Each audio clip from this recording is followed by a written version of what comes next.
How about a refreshing brain workout? If you're ready, let's start. A man walked into a room and saw 3 doors. The first one had a sign which read, "To the swamps." On the second door, there was a note, "Lion's Den." The third door didn't have any sign, but the man knew for sure where it led. How?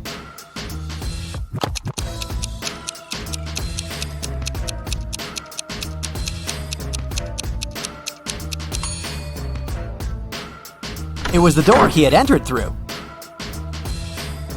You return from your lunch break and discover that someone has stolen $50 from your bag. There are 4 suspects: Mila, Henry, Jackson, and Victoria. When you ask them about the money, Mila replies she hasn't taken it. Henry says he's pretty sure Jackson's got the money. Jackson shouts, "No way! Henry's lying!" And Victoria claims Mila's telling the truth. Only one of these people isn't lying. Who's taken your money?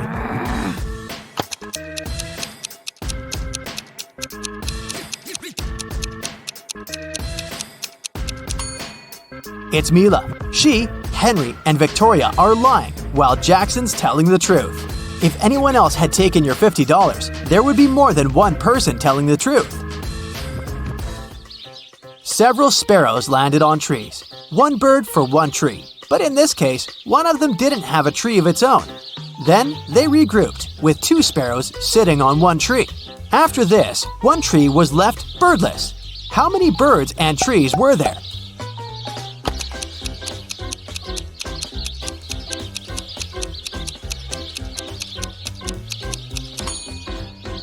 There were 4 sparrows and 3 trees. 3 famous detectives came to a cafe to discuss a tricky case. A waiter came up to them and asked, "Does everyone want coffee?" The first detective said, "I don't know." The second detective answered, "I don't know." And the third detective said, "Yeah." Why did he say no?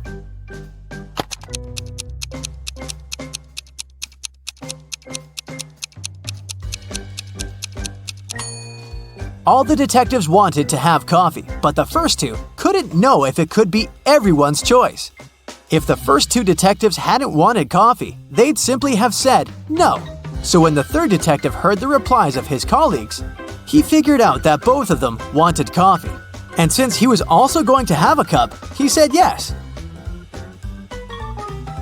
Look at this picture and try to figure out who is an alien in disguise.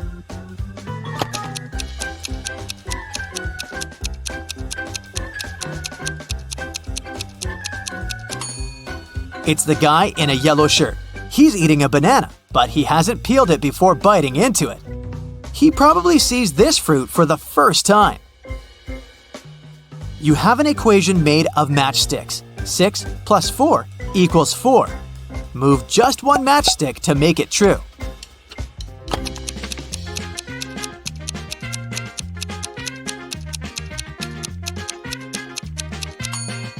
You need to take one matchstick from the plus sign and add it to 6 so that it makes 8. Then you'll have 8 minus 4 equals 4. Look at this picture. All these people seem to be very close, but who is the girl's husband?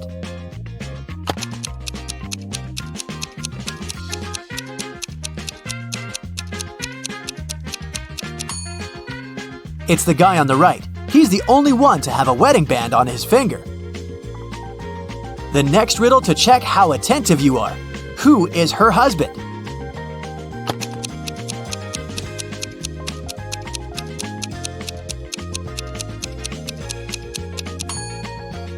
It's the guy on the left. Look, here's his photo in the car. He's actually the owner of this vehicle. Can you figure out what's wrong here?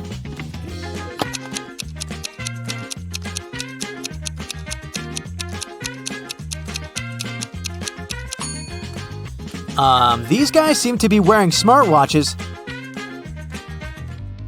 Hey, detective, your next task is to understand where the criminal is hiding. Make sure to pay attention to every detail.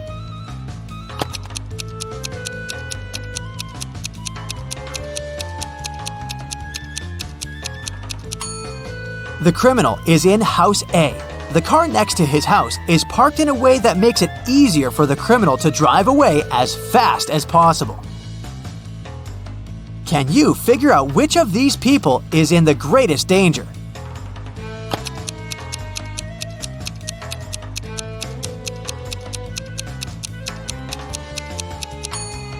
It's this guy. This large icicle is about to fall right on his head. Is the person in the yellow car driving right or wrong?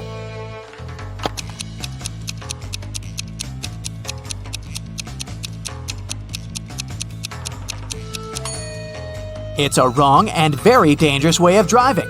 The car is moving very slowly, and to overtake it, the next driver will have to maneuver from the leftmost lane to the right one.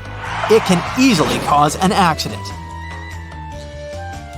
How can you get from 98 to 720 by just adding one letter?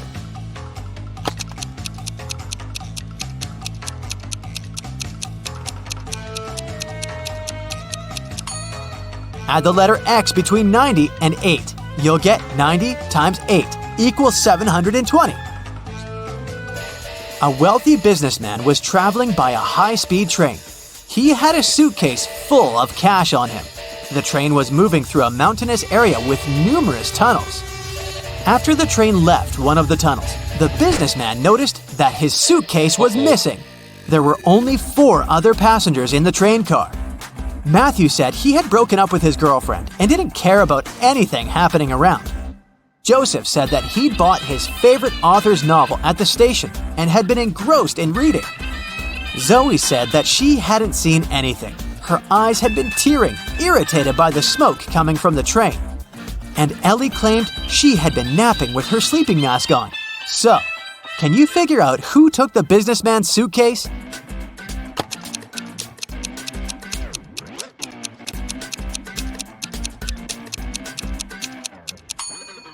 It was Zoe. Modern high-speed trains are electric and don't produce smoke. You've got a bag filled with oranges.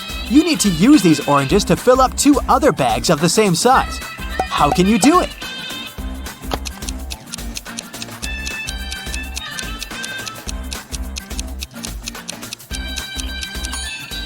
Put one empty bag into the other and fill them with oranges. Detective Marcus and another passerby became witnesses of a car accident.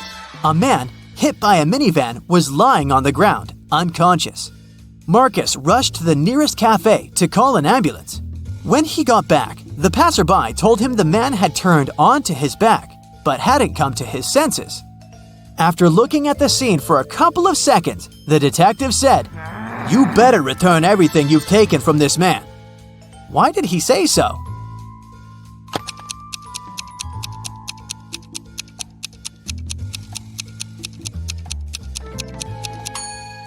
When they saw the man at first, only one button was buttoned on his suit jacket, but now it's already 2 buttons.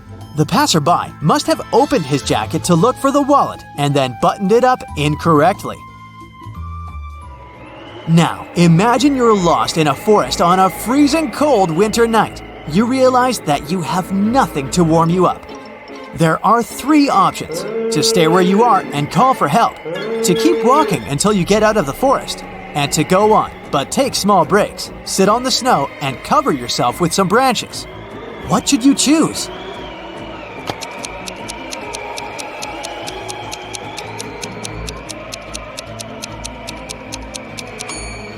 If you stay in one place, you'll freeze in no time. Sitting on the snow during short breaks isn't a great idea either. Branches won't warm you up, and you may accidentally fall asleep and never wake up again. The only way to survive is to keep walking. Sarah invited her friend Alice, who was studying to become a police officer, to a party. It was organized by Sarah's friend Sean. Sarah was worried that there might be a thief at this party. Throughout the event, Alice was watching the guests attentively. At the end of the party, she told Sarah who the thief was. Have you figured it out too?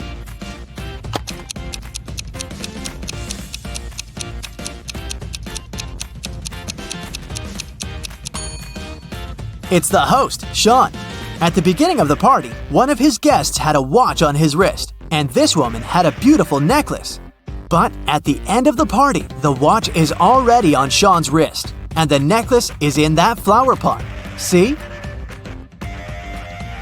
Austin, a rich businessman, brought very important documents to his office, but he had a meeting and needed to leave for several hours. Austin asked his secretary to be super attentive. His competitors could try to break into his office to look at the documents. When he came back, his secretary told him everything had been quiet. But when the man looked around, he realized someone had been inside his office. The secretary eventually admitted having fallen asleep while Austin was away. How did the businessman understand someone had visited his office?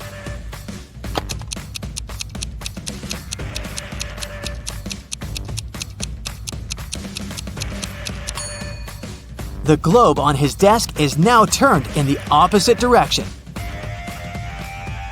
Look at these people attentively. Who does this dog belong to?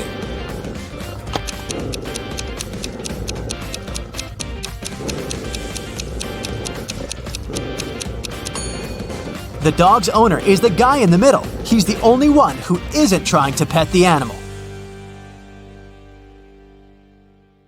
Hey there! Today, we'll test your visual attention and intelligence. Let's see if you have a sharp eye, shall we? Let's start by training your eyes for today's challenge. Here's the first picture, and your task is to find the odd one out. Can you do it?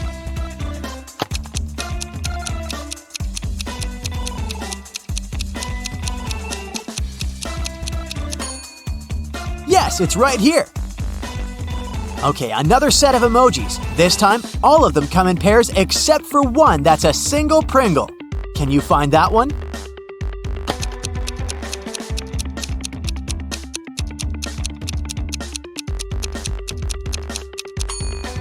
Yes, here it is. I think you got it. Let's make the task a bit more complicated now. How many B's can you find among all these D's? I'll give you 30 seconds for this one.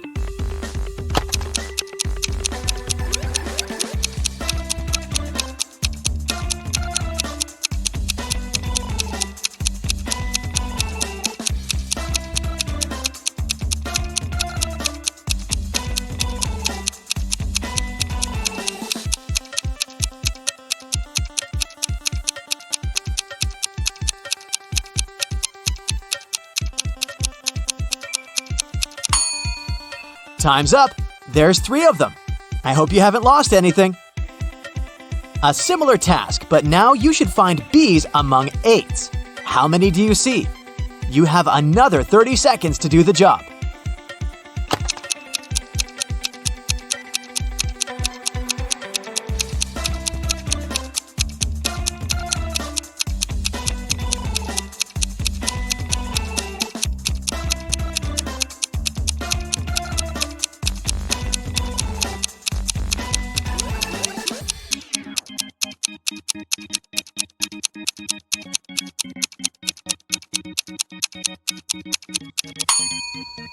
This time, there's 9 of them. Have you found them all? Look at this pile of eggs. Can you count how many eggs there are here?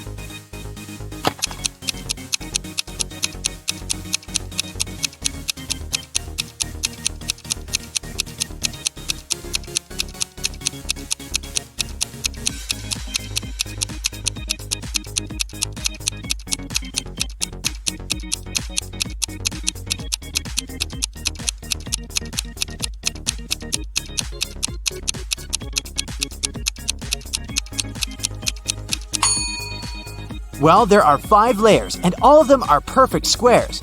A 5x5 one at the bottom, then there's a 4x4 one, then a 3x3 one, a 2x2 square, and one last egg on top. So, we multiply, sum up the layers, and get. How long did it take you to figure it out? Now it's time for a tricky riddle. Take a look at this picture and tell me how many circles there are here. A little hint for you. 3 isn't the correct answer. Think outside the box.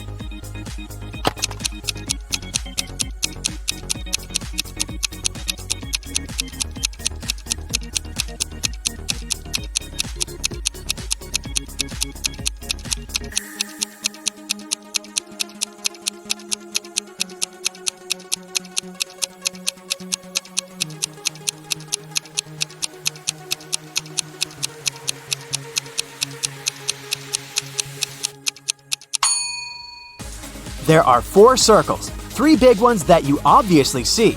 But look, there's the 4th one, this little part of the question mark.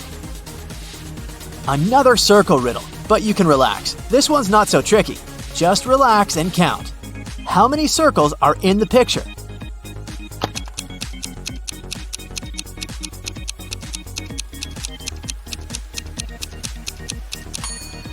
Well, let's count, starting right with this small circle in the middle.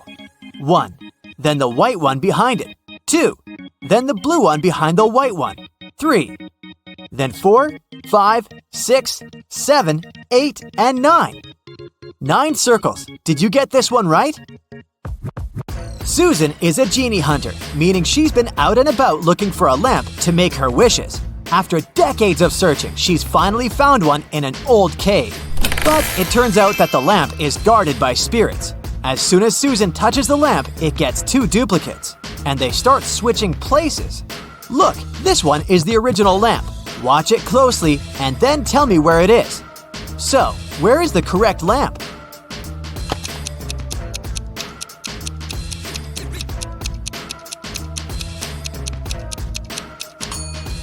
Here it is! Even though Susan's guess is correct, the lamp starts switching places again, and even faster than the last time. Keep your eyes wide open to have Susan's back. Where is the lamp with a genie?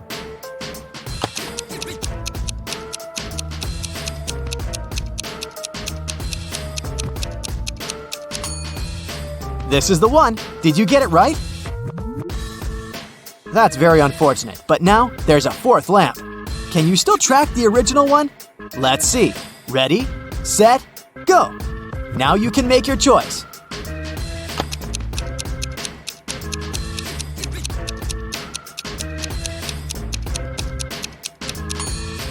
Yes, exactly. This is the one.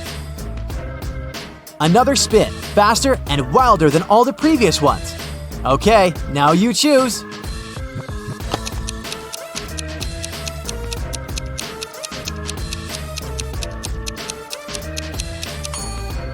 This was the last time, and Susan got it right. Now she's finally granted her 3 wishes. And what would you wish for?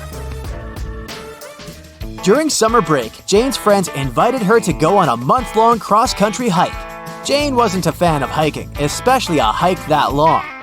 But she also didn't want to come across as a couch potato, so she told her friends that she was going on vacation with her family. In July, Jane found a vacation photo of her parents and her sister taken in April and photoshopped herself into it. Then she sent it to her friends. When her friend saw the photo, they realized it was fake. Inspect the photo and tell me how they knew.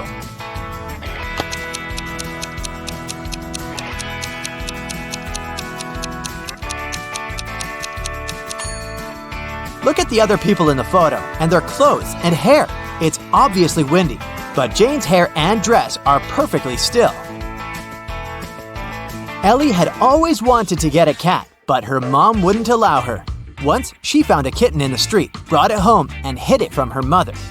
Ellie kept it for a week without her mom knowing about it. But one morning, Ellie went downstairs to have breakfast, and her mom realized that her daughter was keeping a cat upstairs.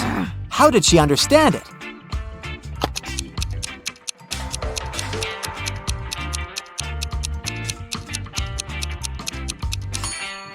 Look, Ellie's clothes are covered in cat hair.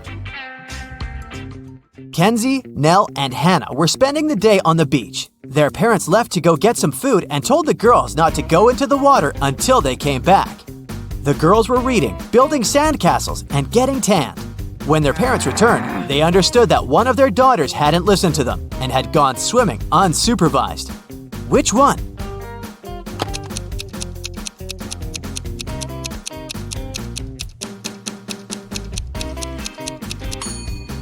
It was Nell.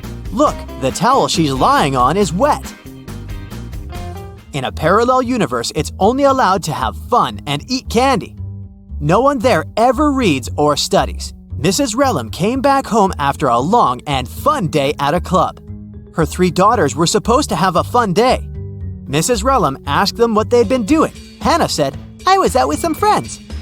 Elle said, "I went to have a manicure with a classmate." Ava said, I stayed in the room playing computer games with my online friends. Still, Mrs. Relham could tell that one of her daughters lied. Who was it?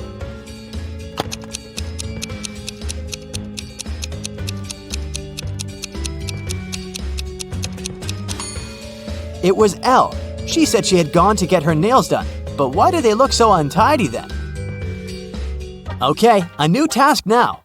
I'll be showing you some photos, but these photos aren't ordinary. In each one of them, there are 3 hidden words. Your task is to find them. Do you think you can do it? Well, let's see. Here's the first one.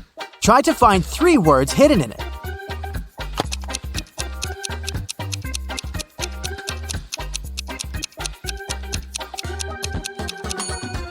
This one wasn't too hard, was it? Here are the words. Now let's make it just a tiny bit harder, but the rules are the same. There are just 3 words. I believe in you. Let's go.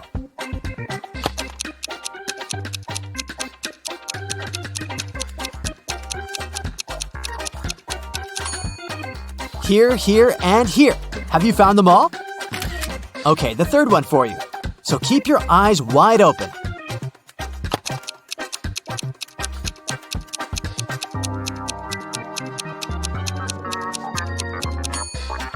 Okay, here they all are. I hope you've succeeded. If not, it's okay. To be honest, I couldn't find them myself. Well, now it's pretty much level impossible. But that's the moment we've been training for. Can you find all 3 words hidden in the photo?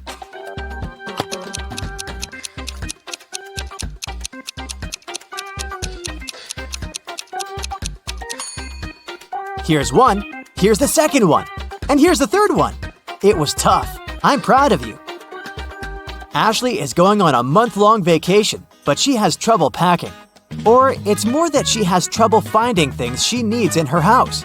Can you help her? I'll be showing you the pictures of her house and the items she needs. You just have to find them in the picture. Okay, let's start with her bedroom. Can you see these items there? She needs her laptop, her book, a charger, and her hair straightener.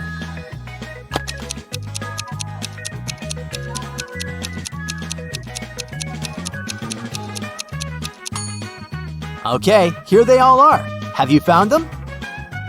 The next room is a closet. She needs this particular dress, a hat, a swimsuit, and flip-flops. Can you help Ashley find them?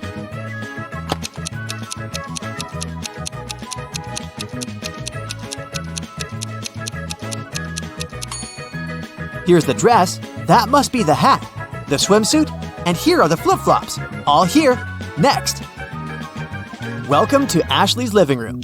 Here, she needs to find her documents, her wallet, a purse, and her heels. You know what to do.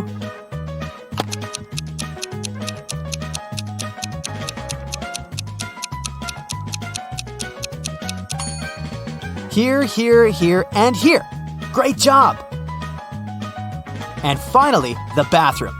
Now she only needs her sunscreen, lipstick, a small mirror, and some hair ties.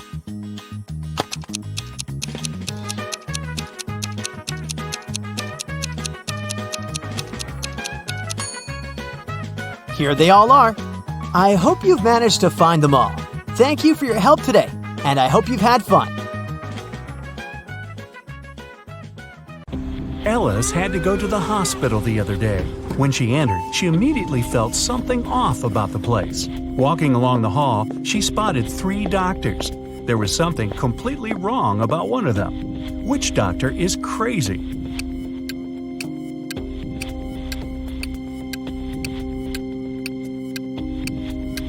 The one on the left, he's got wolf eyes and teeth, and there's no badge on his uniform. Stay away from him, Ellis. Alright, Ellis didn't listen to our piece of advice and went straight to Dr. Wolf's room. He says he needs to apply some new protective cream on her, but in fact, he just wants to test it. After covering Ellis with this magic lotion, she shouldn't have trusted him. He makes Ellis choose one of 3 containers to jump into. Wow, this is a weird hospital. One of them is filled with toxic waste. In the second container, there's acid that can eat through metal. The third one is filled with lava from a volcano that almost ruined a whole town a year ago. What container should Ellis choose?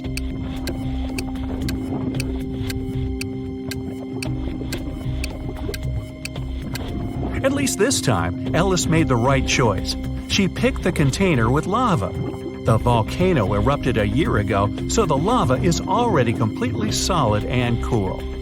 Okay, she nailed the first experiment, and Dr. Wolf gives Ellis a choice of 3 pills.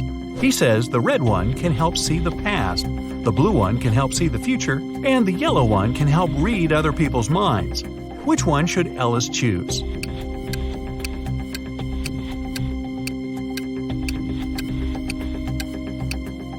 Ellis was smart enough this time. She randomly picked the yellow one, but she suspected it was another experiment. She gulped the water but never swallowed the pillow and still has it in her cheek. In fact, all 3 of them were poisoned. When the wolf went outside for a second, Ellis spat out the pill and ran away.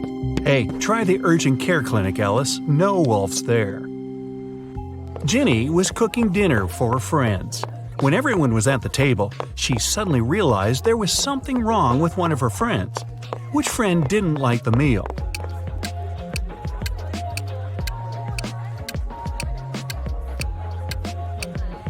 It's Mike. He secretly shared it with Jenny's dog. Everybody knows that an old witch lives in this spooky old house. Nobody really wants to meet her. Mary is in this house right now, but she seems to be alone. How come?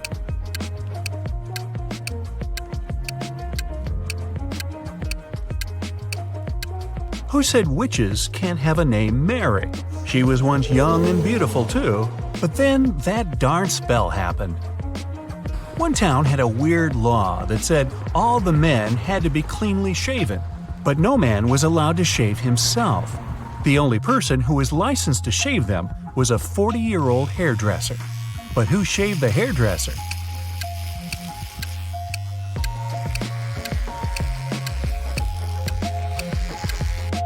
Yeah, there was no need. The hairdresser was a woman. Allison met a stranger yesterday, and she immediately knew who he was.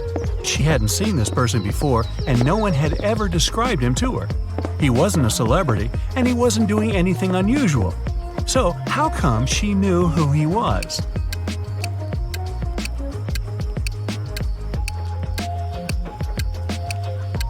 The man was the twin brother of one of Allison's friends. Bill is a shoe shiner. He offers his services to passers-by for free. Still, people who accept it end up paying him of their own will. How so?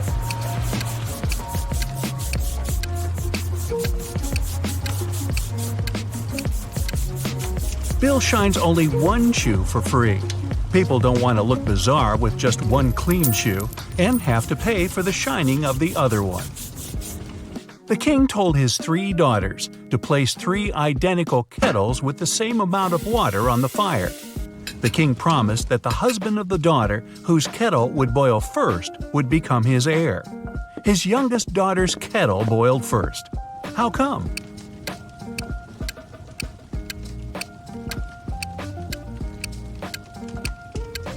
While the other daughters kept lifting their kettle's lids to check if the water was already boiling, the youngest one kept it closed. Up for some math? Nah, just kidding. You'll only need your logic. Find a way to get 200 out of 188 by just using one line.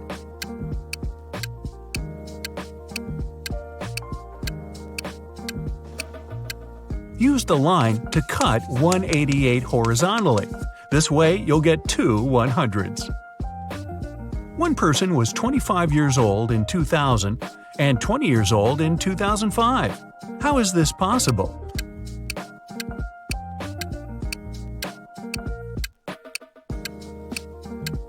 This person lived before Common Era. One man went to his friend's party and told his wife he'd be back before sunrise. He shaved and left home. He returned as promised before sunrise, but he was sporting a long, thick beard. How come?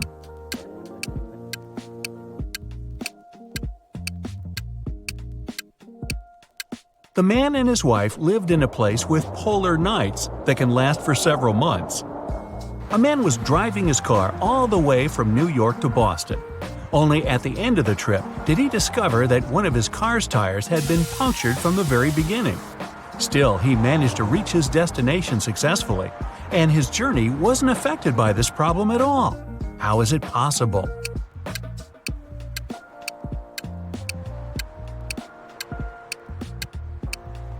The punctured tire was the spare one.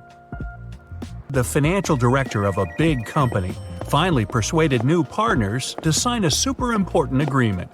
He then put this document into a folder and left it on the table in his office. When he arrived at work the next morning, the folder was gone.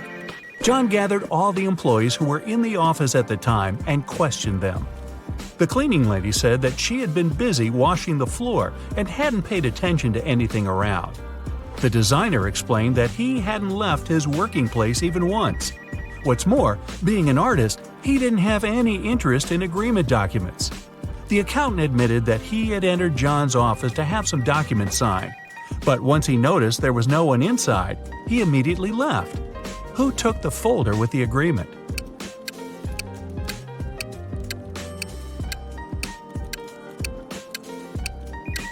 It was the designer. John never mentioned which folder was gone. How would he know that the missing folder had an agreement inside? Eric wears either only black or only white socks. One morning, he was in a hurry getting ready for an important meeting with new partners. Suddenly, the power goes out. The guy has 10 white and 10 black socks in his drawer, but all of them are mixed. He doesn't want to look silly at work wearing different socks. If it's completely dark in the room and Eric can't see anything, how many socks should he pull out of the drawer to get himself 2 matching ones?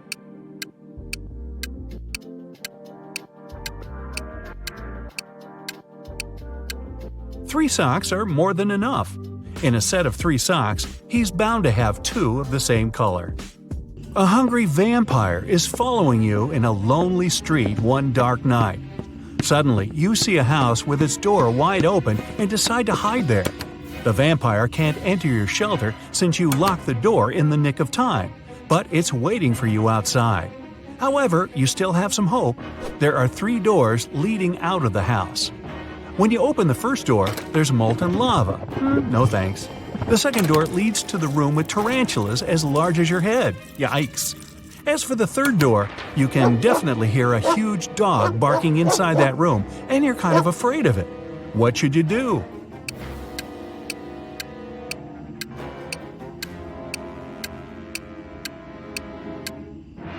Just wait till morning. Vampires can't stand daylight, and your pursuer will have to leave you alone. You're trapped in a room that's slowly getting filled with water coming from a faucet on the wall. There are no windows in the room, and the door is sealed shut. You have a mop and a big bucket. So how are you going to get yourself out of this one?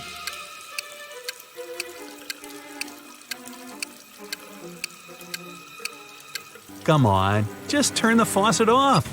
Now it's better.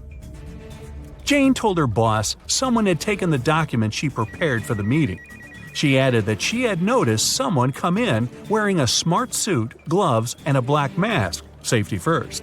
This person also had 3 rings on their fingers. The boss didn't believe her. Why?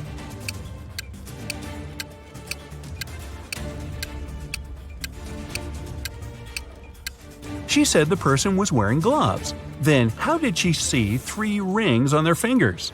Jane must have simply forgotten to print those documents out. A hotel owner was visiting the construction site to see the progress. He wanted to start welcoming the guests as soon as possible and had big plans. At some point, he left his briefcase with important documents on the table. Some worker grabbed it and ran away. The hotel owner didn't see who it was, but he immediately called the police. There were 3 suspects. The architect said he had been talking on the phone, trying to get electricity for the site as there was none. The designer told the police he had been trying to find the best paint for the walls. The electrician explained he had been down in the basement trying to fix a burst light bulb. The detectives figure out who was lying. Can you?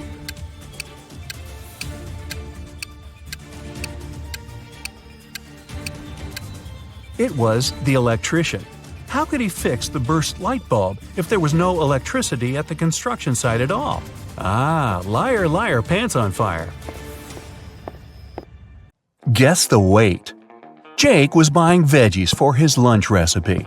He purchased a bag of carrots when a shady man approached him and told him, "Sir, I don't have any money with me, but I really need those carrots. Let's make a deal. If I write your carrots' exact weight on this paper, you'll have to give them to me. If I don't, I'll give you my watch." Jake agreed, thinking there was too small a chance for the stranger to guess the number correctly. The mysterious guy scribbled something on the paper and gave it to Jake. As soon as Jake read it, he handed him the bag of carrots. What did the man write on the paper?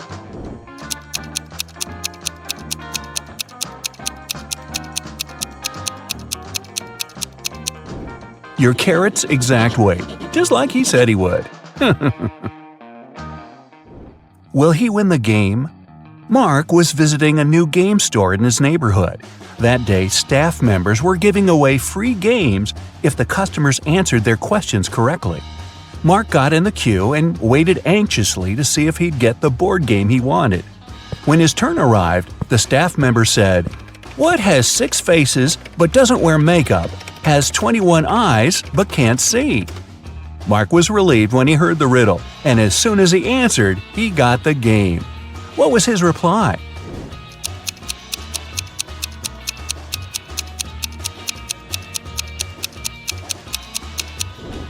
A dice. The indivisible apples. Sam went apple picking with his sister, and on the way back, they met their 4 cousins. There were only 5 apples in the basket, and Sam had to divide them equally between his sister and their cousins.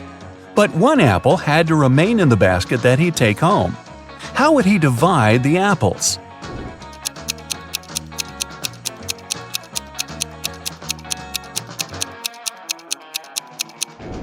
He'd give 4 apples to his 4 cousins, leaving 1 apple in the basket for his sister, and walk home with her. The new retail store. John's friend Susie opened a new retail store, and she came up with a new method to price her stock. A tie cost $15, a belt $20, a beret $25, and a blazer $30. Using this method, how much would a handbag cost?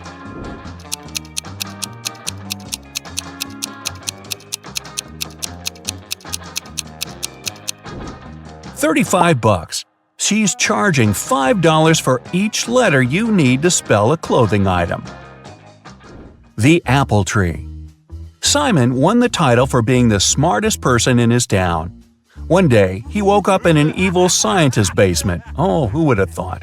Who wanted to prove that Simon was cheating at each test. So he broadcasted the event live on social media to prove his point. He said, "All right, Simon, I'll ask you a simple math question. A farmer in California has an apple tree in his backyard and supplies the fruit from the tree to a local grocery store. On Sunday, the store owner called the farmer to see how much fruit he'll deliver on Monday. The farmer knows that the main trunk has 26 branches. Each branch has exactly 15 boughs, each bough 8 twigs, and each twig 1 fruit. How many oranges will the farmer deliver?" Simon immediately gave the correct reply. Can you?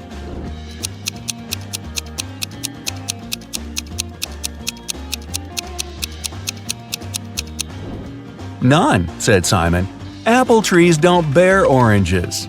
Well. When partying goes wrong. Mason, Jacob, Susie, and Edward were having a party at Edward's place. The next day, Edward was found unconscious, and none of the 3 friends knew what happened to him. When the police showed up, they found a note next to Edward's calendar. It read 3, 4, 9, 10, 11. Immediately, the detective knew who did it. What about you?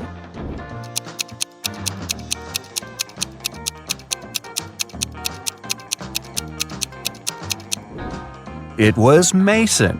The note was next to a calendar. Take the first letters, transform them into months, and you get Mason. 3 equals March, 4 equals April, 9 equals September, 10 equals October, 11 equals… which one is that?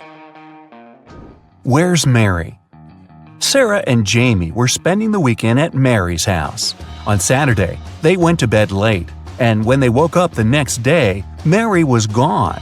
She left a note on her nightstand that read, "Come find me here, noon-DL." What does the note point to? A city, a famous mountain, a forest, or an island?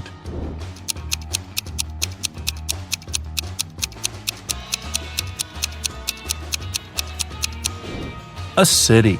If you unscramble the letters, it reads London.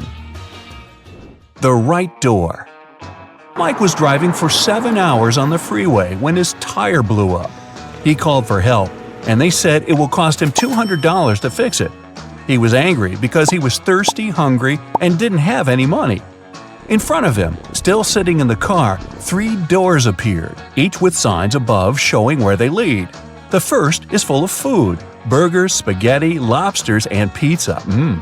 The second is topped with beverages, from energy drinks to sodas and iced teas. The third door has $1 million in cash. Which door should Mike open first?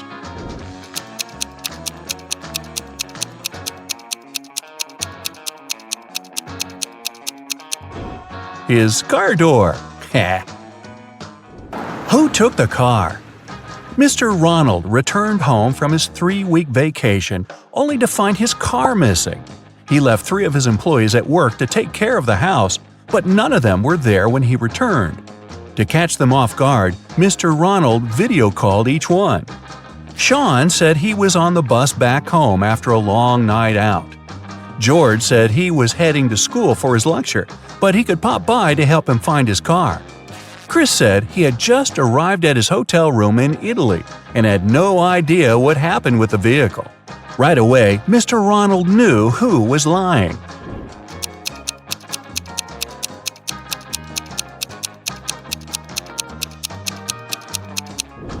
It was Chris.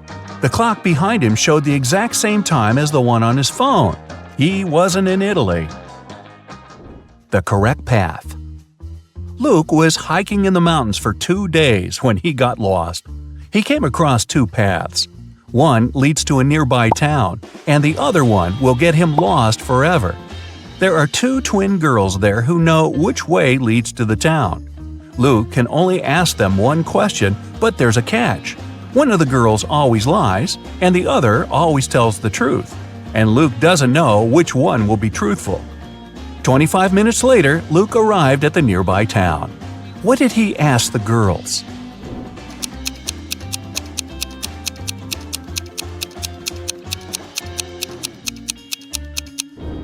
If I ask your sister for the correct path, which one would she show me? They'll both point in the same direction, which means Luke took the path they didn't point at. Where's he hiding? Jim escaped from prison on Saturday. The police had been patrolling the town he was last seen in until they got a tip. A neighbor saw him entering one of these 3 houses, but he couldn't remember which one. The police took a closer look at the houses and arrested him. How did they find out the correct house?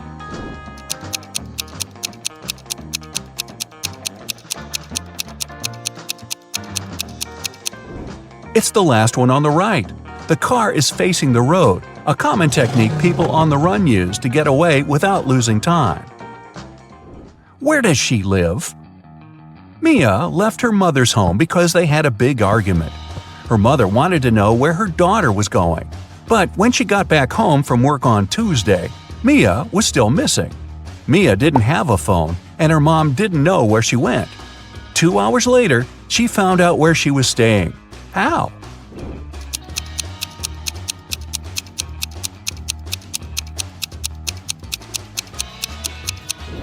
She dialed the last number on the phone and told the person on the other side that they'd won the lottery. She told them they needed their name and address to give them the prize. Which is the correct door? Shane is an archaeologist who snuck into some underground caves in Egypt.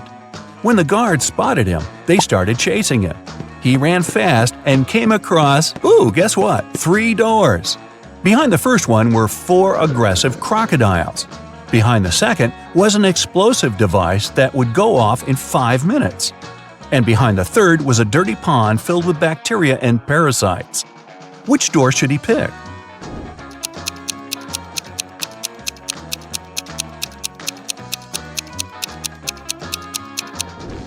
The second door.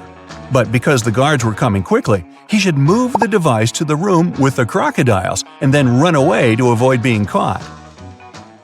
The lost suitcase.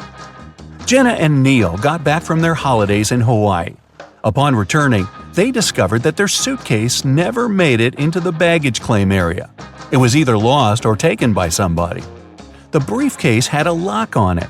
When airport security showed up, they questioned 3 people with some convincing alibis. The steward said he checked the plane and couldn't find any luggage. The captain said the suitcase was probably forgotten in Hawaii, but nobody would open it because it was locked. The airport security guard said he just called the airport in Hawaii, and nobody knew what happened. Immediately, the police arrested the captain. Why?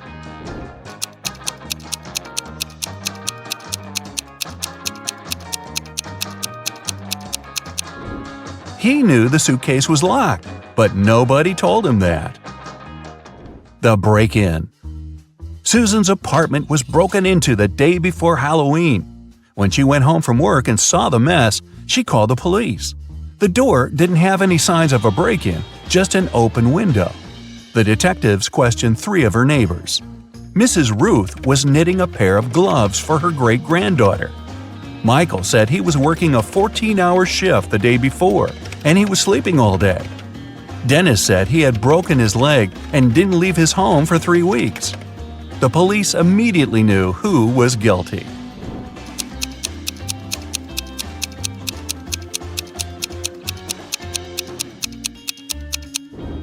It was Michael. He was the only one able to climb into a window. Wait a minute, you don't think Granny could do that? You should see her doing burpees. Amber's husband, Carl, is an artist. Can you guess which one of these ladies is Amber?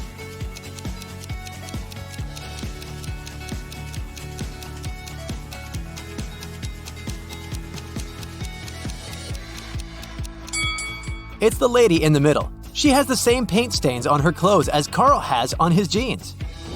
Carl gets an invitation to visit a mysterious fortune teller, Morgana. She has built a maze so that only smart people could reach her house. Which one of these routes should Carl choose?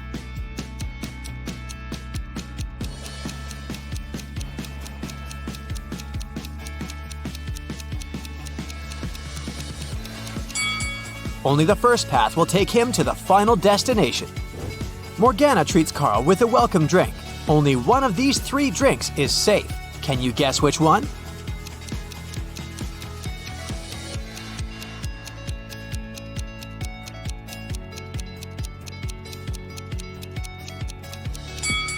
The first drink. There's a human tooth inside the second glass, and there are too many flies around the third drink, so it's probably not fresh. Morgana says, "I've got a surprise for you. People put it on the table but never eat it. What is it?"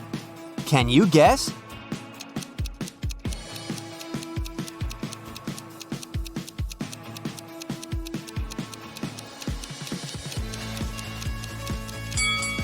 The correct answer is a pack of cards. Carl gets his brand new pack of cards. Morgana offers him a mind game.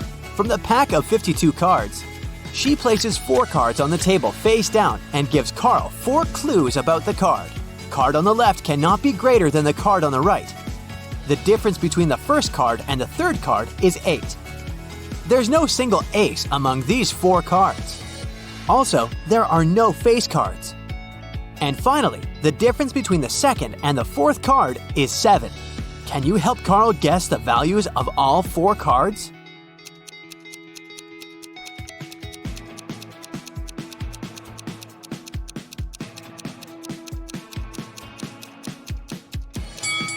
Alright, let's put everything on the table. The task was to guess the value, so we can pay no attention to the suits. The first card has to be 2, and the third card has to be 10. There's simply no other way the difference can be 8. The first and the fourth clues reveal that the fourth card can only be 10. And Thanks to clue 5, we know that the second card amounts to 3. So here's the correct answer. Carl successfully solves the riddle. Morgana is impressed. She says, Now that I see you deserve my gift, I will give you a magic amulet that will turn you into the richest artist. These 3 tunnels lead to the room where the treasure is hidden. You must choose wisely if you want to stay safe. There's a rhino cuddling her calves in the first tunnel. The second tunnel is filled with gas, which is fatal for any insect. There are thousands of venomous snakes crawling around the third tunnel. Which way is more or less safe?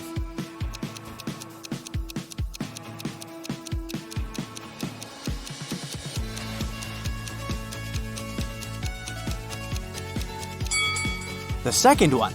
Nobody said that the gas is dangerous for humans. The next day, Carl feels sick and goes to the hospital. He meets these 3 women in the lobby. Can you find a doctor's wife among them?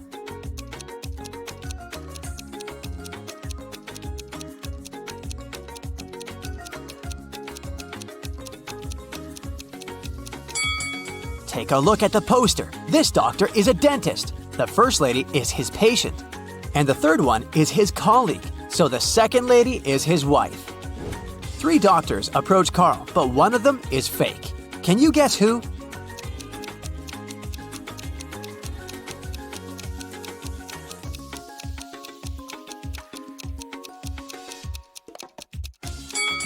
Take a look at this guy's badge. There's a female picture and a name on it, so he's probably an imposter.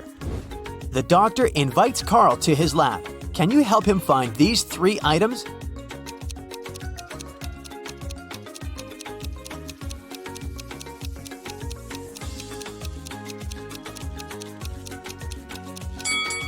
Here they are. In the evening, Carl arrives home. He spots 5 weird things about this place right away. Can you see them too?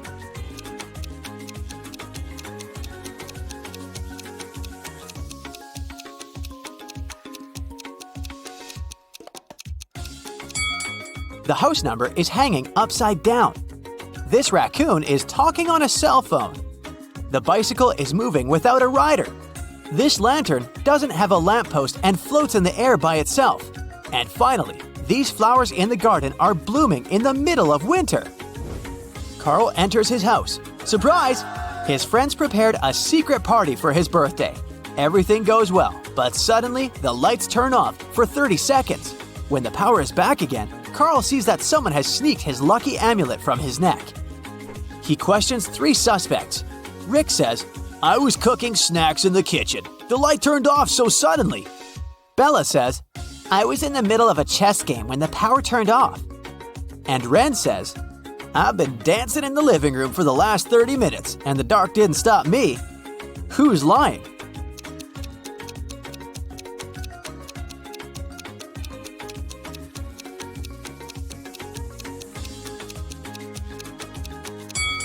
Bella. She said she was in the middle of her game, but all chess pieces are standing in their initial positions. Bella escapes with the amulet and flies away to Seychelles with her boyfriend Josh. Can you guess which one of these guys is Josh?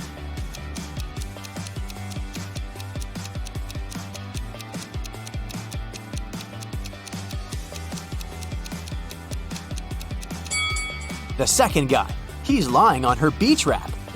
Bella is watching a boxing match on TV. It's a friendly match between 2 heavyweights, which consists of 12 rounds, but it was finished after the 7th round because the boxer knocked out the other one. But during the match, no man threw even a single punch. How can this be possible?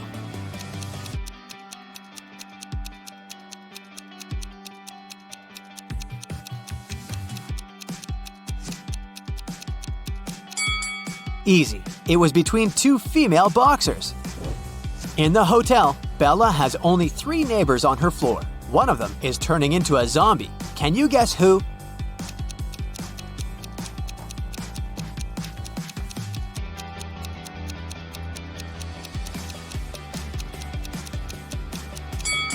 This lady. It's hot. Why is she wearing a warm scarf? Bella leaves her hotel room to get some ice. 2 minutes later, she returns and finds out that someone had broken in. How did she know?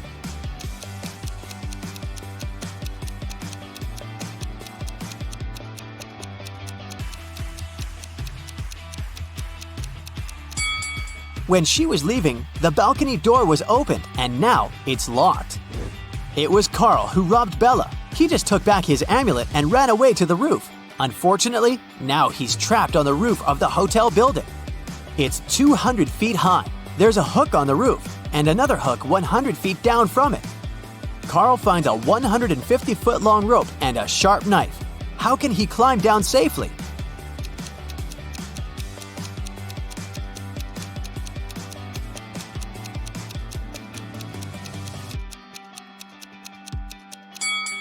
Carl should cut the rope into two parts, 50 and 100 feet. Then make a knot at the end of the shorter rope and put the longer one through it. Then he should slide down the ropes and untie the longer rope to be able to use it again with the second hook. Carl uses his lucky amulet and his art becomes super famous. One day, he receives a phone call from the police. They arrested a group of criminals who tried to sell illegal copies of Carl's artwork. They confiscated 3 paintings. Carl said that one of them is original. Can you guess which one?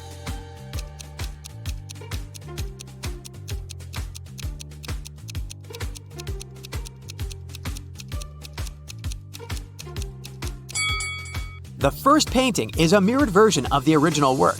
The second one has a barely visible handprint. Therefore, only the third painting is original. Carl exhibits a huge collage in a gallery. Can you spot any outstanding images?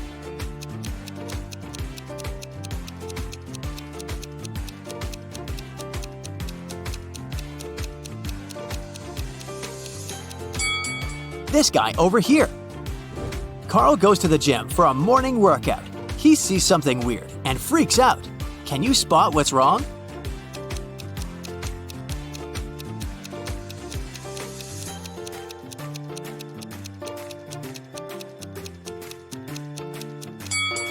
A huge spider is crawling out of the ventilation. Carl puts his bags in a locker before going to the gym shower. He locks it and takes the key with him. He hangs the key on a hook together with his towel. After bathing, Carl finds out that someone had stolen the key and robbed his locker. He questions 3 suspects, but all of them say they were taking a shower and didn't see anything. Who is lying?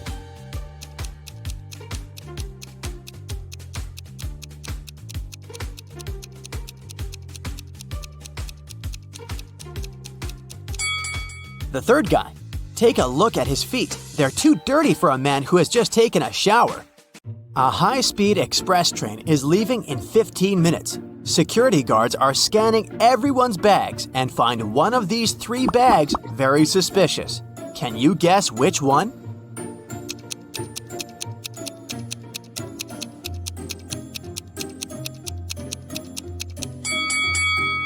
It's the second luggage. This lady has a heavy book among her things, and the title, Dictionary, has the wrong spelling.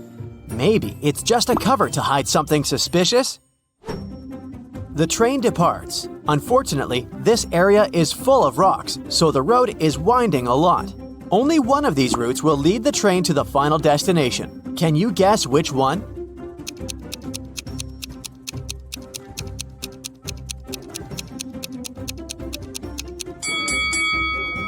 Only the third route is correct. Susan is a first-class passenger. She orders a cup of tea. The waiter brings her what she asked for. Suddenly, Susan sees a fly in her cup and gets terrified. The waiter takes her cup and goes to the kitchen. Then, he returns with a fresh cup of tea. But Susan yells, "You brought me the same cup of tea! Gross!" How did she know?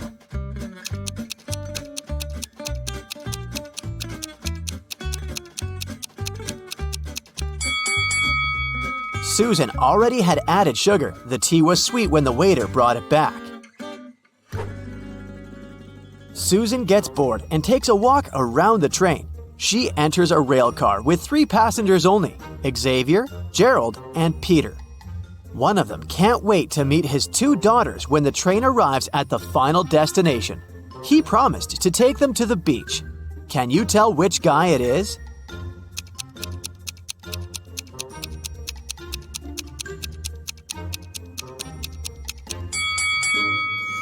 It's Gerald. He has 3 bucket hats on top of his suitcase. These two cute bucket hats still have price tags, so he probably bought them for his daughters as a gift. The train has arrived. Gerald rents a car to go to the mansion in the forest where his family lives. Unfortunately, the road is surrounded by multiple possessed wild animals. Suddenly, a black cat jumps on the windshield and Gerald crashes into a tree. He has to leave the car and walk to the mansion on his feet. Soon, Gerald finds himself at a crossroad. Can you guess which route is more or less safe? A, B, or C?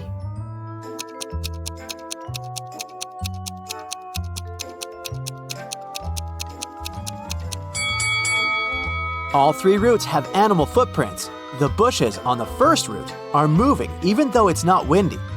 This means that some animals are hiding behind them. And there's a pair of eyes shining in the dark on the third route. So Gerald will have to move quickly through the second route. It begins to rain heavily. Gerald finds a fancy mansion along the way. The owner invites him inside the house to hide from the rain and grab some snacks. Gerald agrees and finds himself at a glamorous party. There are 3 models eating in the buffet. One of them is broke. Can you guess who?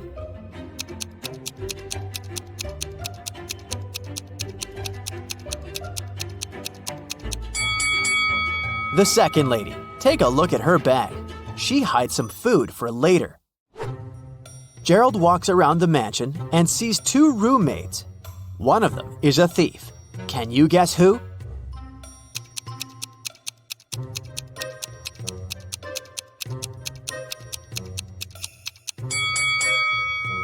It's not the first maid. There's an open safe with diamonds and cash in front of her, but she doesn't do anything. Meanwhile, the second lady has already hidden a diamond in her bucket, so she's the thief. Gerald eats a snack and falls asleep. He wakes up in an old basement. The mansion owner locked him up. Gerald finds a sheet of paper on the floor. It says, "I'll give you a chance to get out of here. The key to the door is inside this closed bag. Try to get it." Gerald tries to rip up the bag, but the fabric is too tough. He tries to tear it using his teeth, but he almost breaks a tooth. How can Gerald get the key?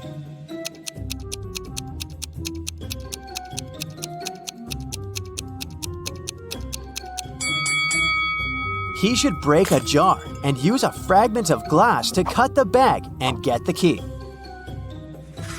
Gerald opens the door and enters a storage room. There are 3 doors leading to freedom. A forest full of hungry predatory animals is hiding behind the first door. The second route is filled with toxic gas that's impossible to stand for even a second. And there's a fire behind the third door. Which way is more or less safe?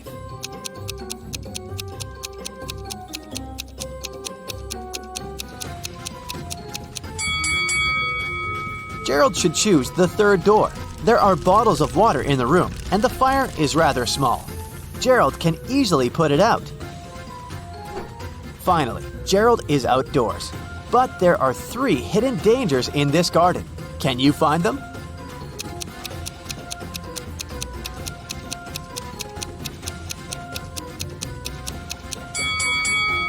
There's a crocodile in these rose bushes. A laser beam alarm system is on. And a scorpion is hiding in a tree. Gerald runs away through the forest, but something's wrong with this place. Can you spot 3 odd details?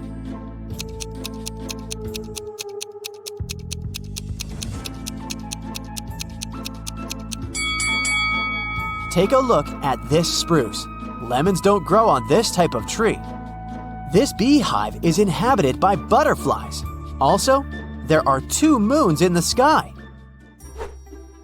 Gerald checks into the local motel to get some rest. He leaves his golden watch on the bed and goes to buy some coffee. In an hour, he returns to the room and sees that someone had stolen the watch. Gerald interrogates 3 suspects. The maid says, I only entered your room once today to clean it before check-in. I have a master key, but it's always with me in my pocket. The woodworker says, I entered your room an hour ago to fix a creaky bed. Everything's fine now. And Gerald's neighbor says, I was feeling sick, that's why I went to bed earlier, so I didn't hear anything weird. who stole Gerald's watch?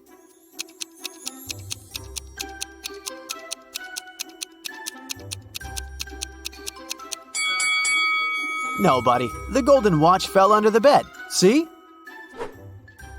The next morning, Gerald goes to the motel's lobby to check out. He finds the manager, Lauren, lying unconscious on the floor. Gerald calls the police. They figure out that someone has put Lauren to sleep using an unknown substance and took all the cash. The police officer questioned 3 people who last saw Lauren conscious and healthy: Rose, Violet, and Lily. After checking out the crime scene, the officer arrests one of the witnesses. Can you guess who and why?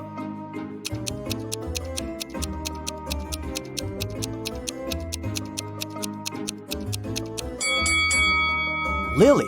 Take a look at her hair extensions. They're not distributed evenly. That's because Lauren pulled out one strand and squeezed it in her fist. She wanted to leave a clue leading to the criminal. Gerald has just come back from his long trip. He's trying to open a suitcase, but realizes that he has forgotten the 4-number code. Luckily, Gerald left a note that can help him remember the code. Can you figure out the code?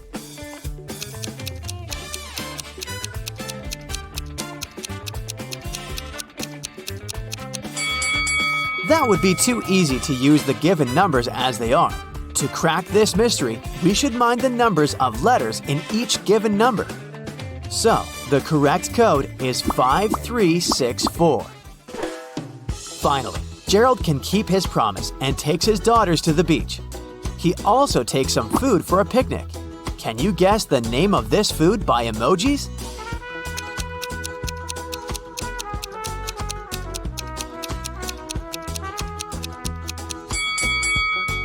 Sandwich. Gerald and his wife Anna have a lot in common: daughters, careers, and a big house. They do everything together. One day, Anna comes home really late. She's tired but happy. Gerald gets jealous and yells at her. Anna flames out too.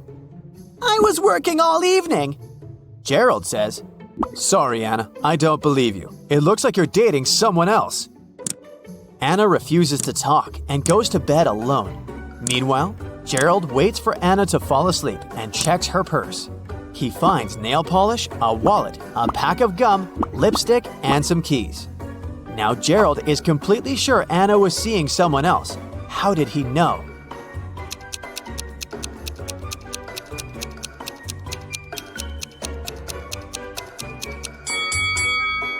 The keys are definitely not from their house. The next morning, Gerald receives an email from his boss. Can you guess the meaning of this message?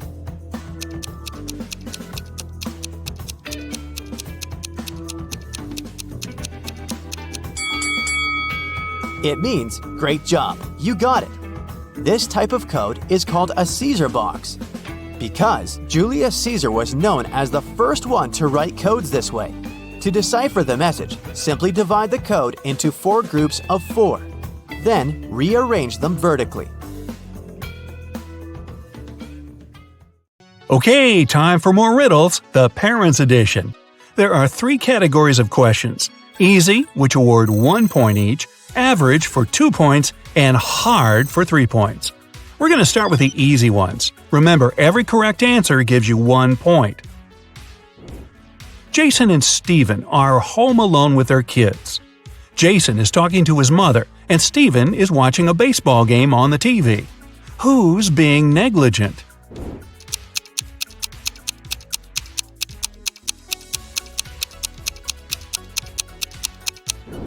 Jason. Although both babies might fall out the window and both dads should watch out, Jason's baby is on the higher floor. Whoops. Mila and Gregor cook dinner for their kids. Which one of them is, the most confused?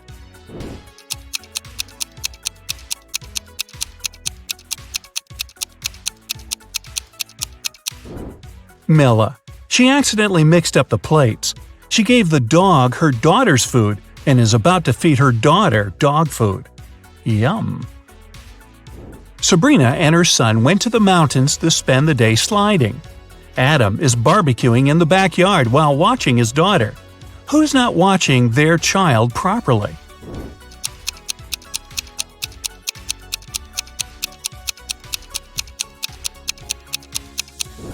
Sabrina. Her son is sliding right into a big hole in the ice. Rebecca and Natalie took their kids to the lake. The boys are about to jump from the cliff. Whose child is in danger?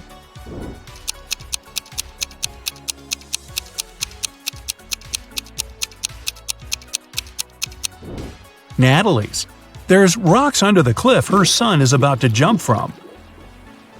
Megan and Rachel were cleaning their kids' rooms. Rachel noticed her son's phone and decided to check it, and Rachel found her daughter's diary. Who's in trouble?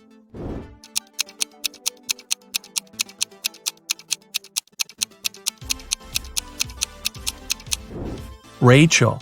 It's bad to read a child's personal things, but she's also going to be busted because her daughter is about to walk into the room. Mary and her son are spending time on the beach. Chris and his children are watching a TV. Which parent is doing something wrong?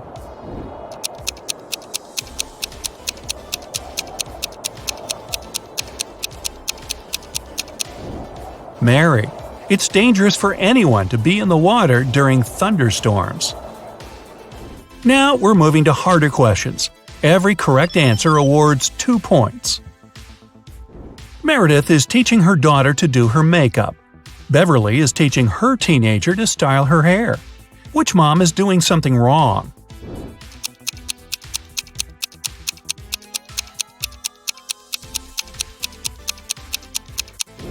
Beverly.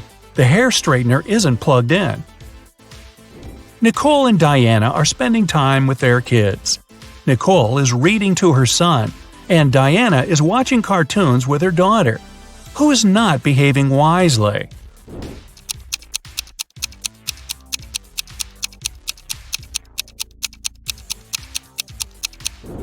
Nicole. She forgot about the food that she's cooking in the oven, and it's burning. So it's going to be takeout tonight.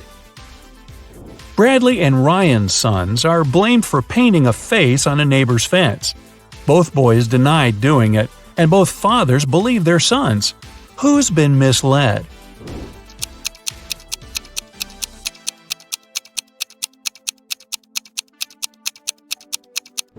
Ryan. His son still has green paint on his hands that he couldn't properly wash off. Jennifer went for a walk with her son, but she got distracted talking on the phone. Mark left his daughter in a closed car while he entered a store to buy garden tools. Who has made a bigger mistake?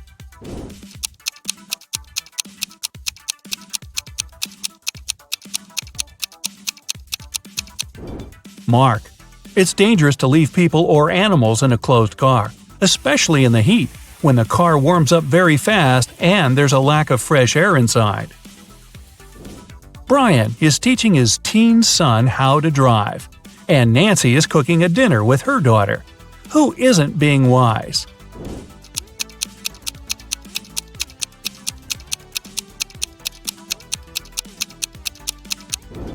Brian. Nancy's daughter seems to be old enough to cut an apple, especially under supervision, but Brian can't control all of his son's actions in the car. Martha and her son went to the jungle, and she stopped to take some selfies. Peter took his son camping, and he's setting up the tent while his son is trying to light a fire.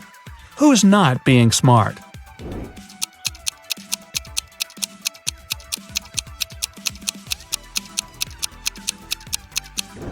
Martha.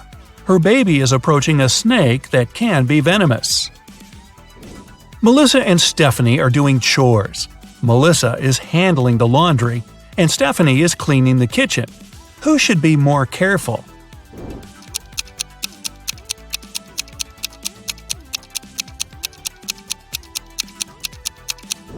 Stephanie. Her daughter put her cell phone in a dishwasher. Tiffany and Michael's sons came back home after a study evening at their friend's house. Neither parents are suspicious. However, someone's son wasn't studying tonight. Who overlooked a party guy?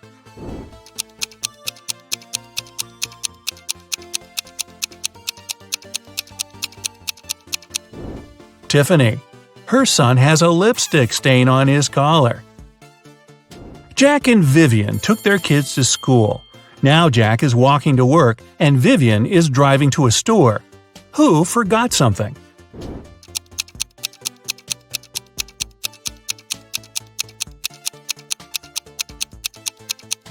Jack. He's still wearing his daughter's pink school backpack. Looking good, Jack. Charles and Penelope cooked breakfast for their kids. Which parent probably didn't get much sleep the previous night?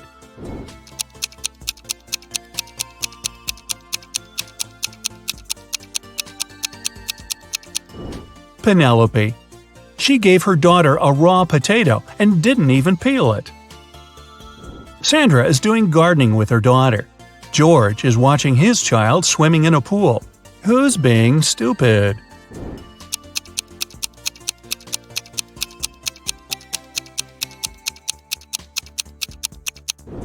George. He fell asleep and left his son in the pool unsupervised. What's more, the boy took off his armbands and can drown. Uh-oh. Elizabeth and John's daughters came home. They said they were doing a group science project, and both parents believed their daughters. Who didn't detect a lie?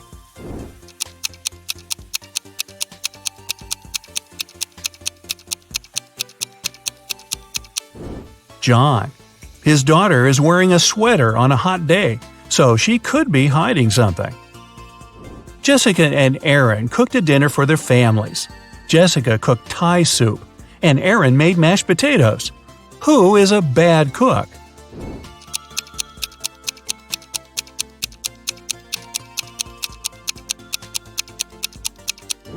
Jessica. Her daughter poured her soup in a flower pot. Travis didn't let his daughter go to her friend's birthday party and told her to do her homework all day. Christina's son had to spend the day in his bedroom too, instead of going to the movies. When the teenagers came down to dinner at 7 o'clock, which parent didn't notice they're being lied to?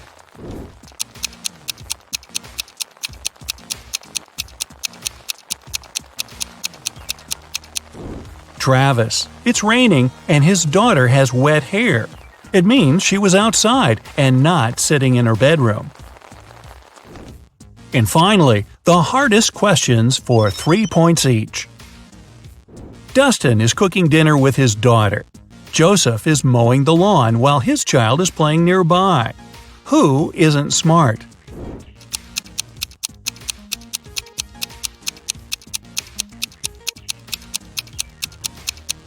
Joseph.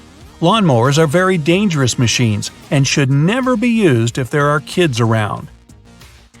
Sean is teaching his little son how to chop wood.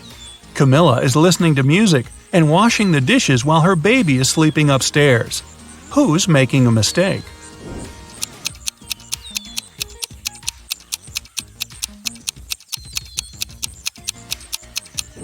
Camilla. The music is too loud, and she won't hear if her son wakes up and cries. Brandon and Daniel are watching their kids playing in the backyard. Who's not being wise?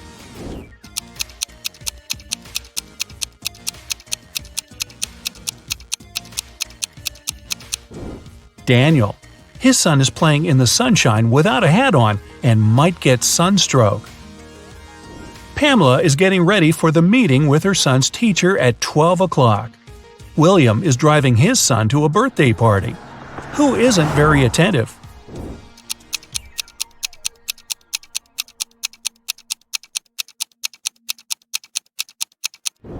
Pamela. She must have confused the time. The meeting was at 12 o'clock, but it's already 1:30. Thomas is reading a newspaper while watching his son. Molly is talking on the phone while dinner is cooking in the oven. Who should rethink their actions?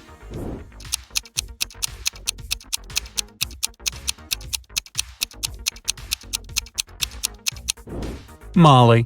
She forgot to turn on the oven. Samantha and Bob are sending their kids on a school field trip. Which of the parents forgot to do something?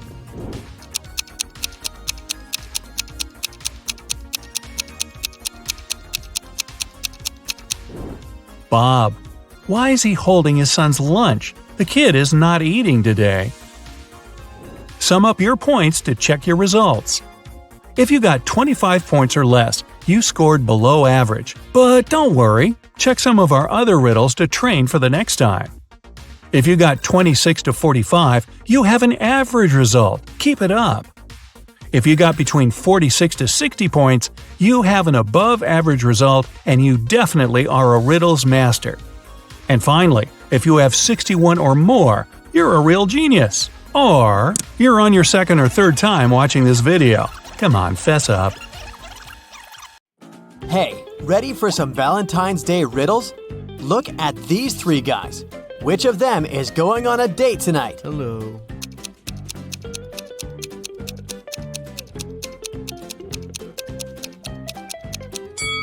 It must be this one. He has a little wrapped present, probably for his date. Now let's peek inside a restaurant. Which of the three girls is on a date?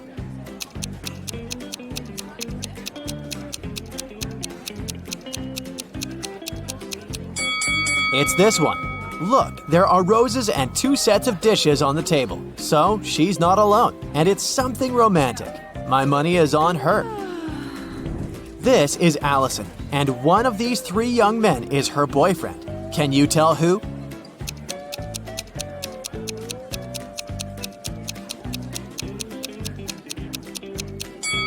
It's this one. Look, they have matching tattoos. Take a look at these 2 proposals. Which one of them is fake?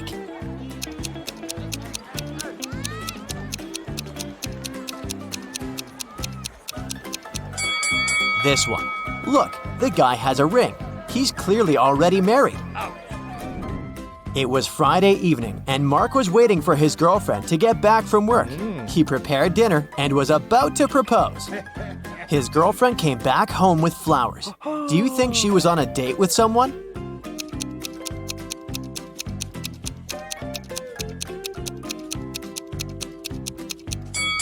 No, she wasn't.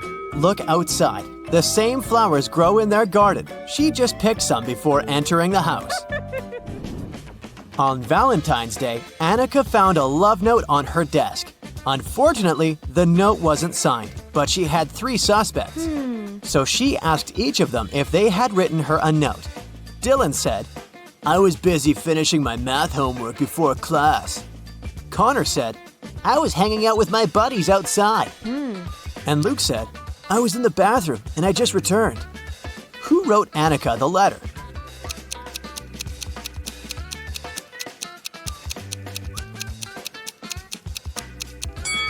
It was Luke. Look, his hands are covered in red ink. That's the color used in the letter. Also, if he had really been to the bathroom, his hands would be clean. On Valentine's Day, Jess found a note in her locker. But the note was weird. It was just a sequence of random letters. Or was it some code? Can you help Jess read the note and figure out who sent it to her?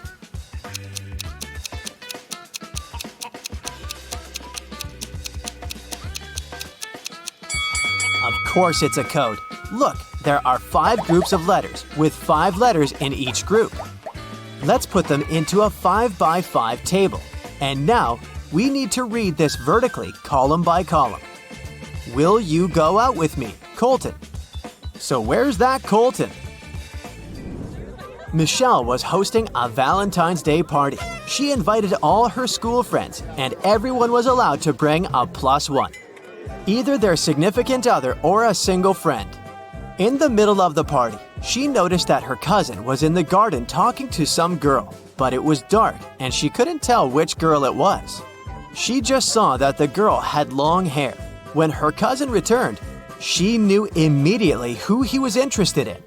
Here are 3 girls with long hair. Who was outside with Michelle's cousin?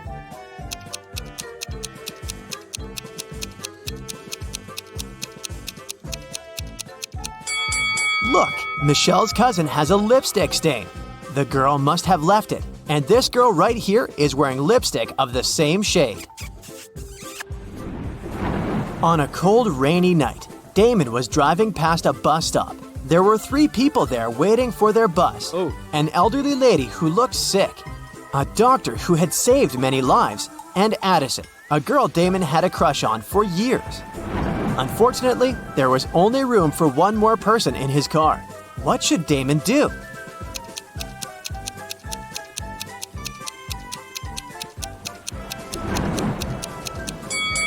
He should give his car to the doctor, who would then take the lady to the hospital. And Damon can stay at the bus stop waiting for the bus with the girl of his dreams. Looking like a hero in her eyes. Yeah. Let's take a little break now. Have you seen any romantic movies? Well, I hope so, because I'll be showing you some emojis, and your task will be to guess what romantic movie they stand for. Okay, here's the first very easy one.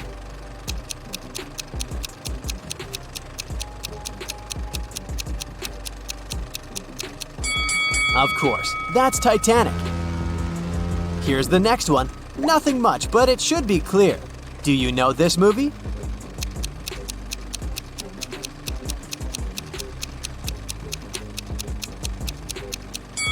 It's The Notebook. What about this one? A relatively recent remake was a great success. Can you recognize it?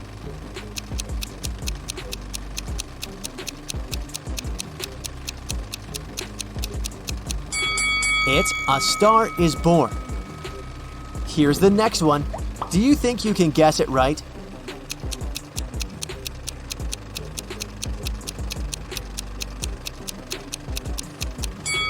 It's Before Sunrise. The next set of emojis illustrates another very well-known love story. Can you guess it right?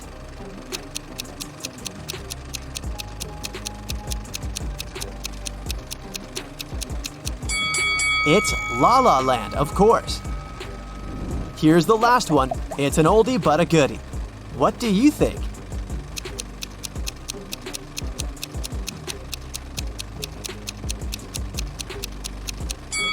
Everyone's favorite, The Eternal Sunshine of the Spotless Mind with Kate Winslet and Jim Carrey. It was Valentine's Day, and Nicole wanted to put a little present in the locker of the student she had a crush on. Unfortunately, she didn't know the code.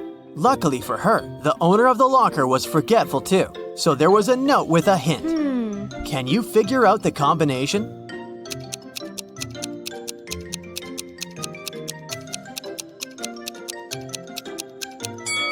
Each number is the number of lines in the respective letter. There is just one line in I, 4 lines in M, 3 in H, and 2 in T. So, following the same logic, there are 4 lines in E, 2 in L, 2 in V, and 3 in Z. So the combination is 4, 2, 2, 3. Okay, here's another code for you to crack. This time, you need to help Eric. He wants to get his wife a nice Valentine's Day gift, but he is absolutely clueless about what she wants. So, the plan is to break into her computer, check her shopping cart, and get something from there. The problem is that the computer requires a passcode, and the man doesn't know it. Luckily, there's a note on the desk, so he types in 6198. But the passcode is wrong. Can you figure out what the correct passcode is?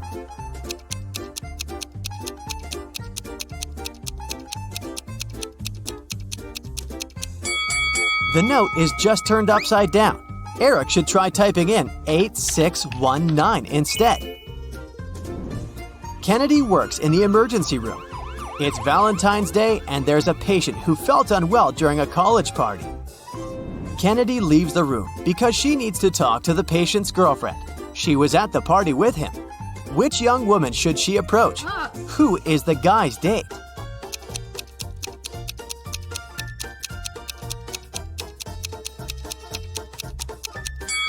Keep in mind that the couple was at a party, so they must be dressed nicely. The patient's date is most likely this woman in a pretty dress. Now, let's do some exercises to train your eyes. Here's a bunch of hearts. Can you find one broken heart?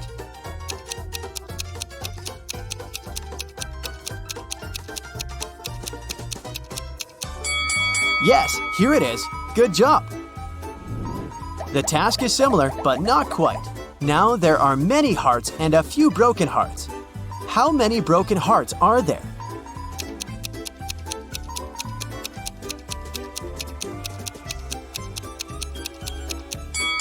There are 5 broken hearts here. Have you found them all? Kelsey came to an antique store to get some presents for her boyfriend for Valentine's Day. She needed a baseball cap for him, an antique pocket watch, and a toy car from the 1920s. Can you help her find all these items for her boyfriend?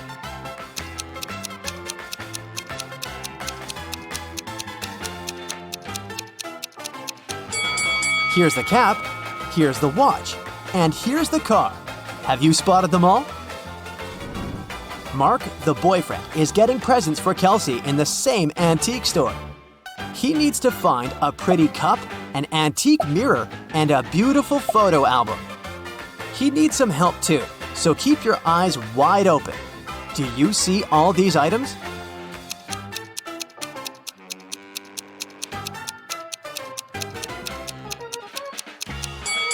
Here they all are. 1, 2, and 3. Great job!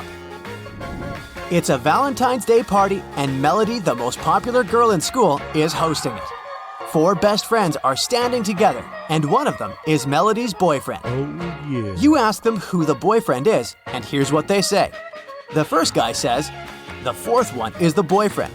The second guy says, "It's me." The third one claims, "No, it's the first guy." And the fourth one says, No, it's actually me. if only the boyfriend tells the truth and the other guys lie, who is Melody's boyfriend?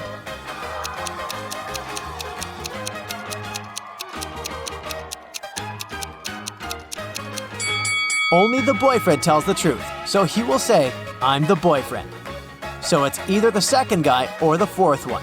But if the boyfriend is the fourth guy, then the first one is telling the truth too. So, Melody's boyfriend is the second guy. You ready? Here's another brain-busting workout for you. And off we go. After classes, Margot was studying in the library. At one point, she left for the bathroom. When the girl returned, she found out her wallet was gone. Margot immediately called the police. The librarian said she'd seen some guy, but she had poor eyesight and couldn't remember what he looked like. After listening to her vague description, the police officers questioned 3 students. Owen said he had been studying and hadn't even left his desk until the police arrived. Finn said he'd seen the girl but never really paid attention to her. He was looking for some books. Lucas said he'd been busy talking to his friend on the phone. He hadn't seen anything. Can you figure out who stole the wallet?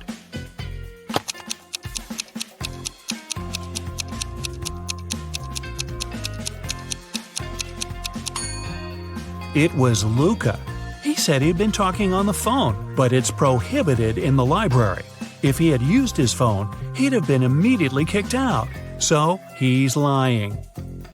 During a casual walk deep in the forest, Esme got lost. After hours of wandering, she saw a witch's house. Esme asked the elderly woman to show her the way back. The witch refused, but she was in a good mood and offered a deal. She gave Esme 3 apples. 2 of them were poisoned and 1 was okay to eat. The girl had to pick 1 apple and bite into it. If she didn't get poisoned, the witch would show her the way home. Esme was a smart girl and managed to do it. How did she know which apple to pick?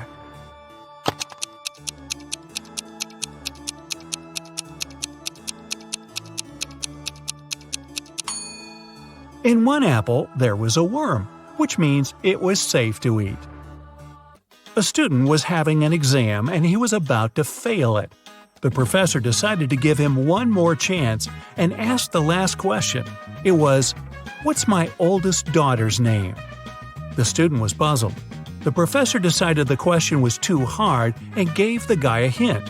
He wrote down 3 numbers, 58, 3, and 11. Can you help the student answer the question?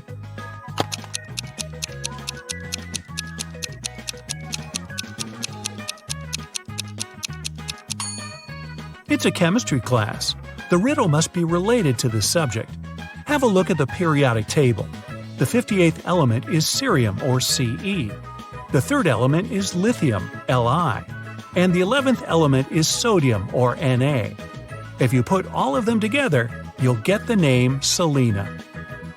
The professor liked the game. When another student was struggling with his task, he gave him another puzzle.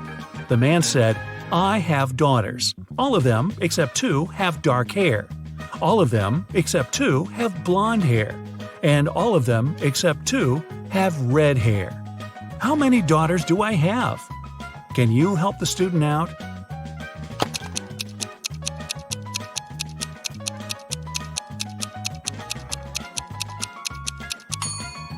This time, the riddle has nothing to do with chemistry. Pure logic. The professor has 3 daughters. One of them has dark hair, the second is blonde, and the third daughter has red hair. Ben was walking in the park at night when someone knocked him out and stole all his stuff. The guy went to the police. 3 people, Cole, Jerry, and Bernard, were in the park at that time. They got arrested. The detective gave each of them a marker and asked them to write their names on the whiteboard. As soon as they finished, he immediately arrested the right person. Who was guilty, and how did the detective find it out?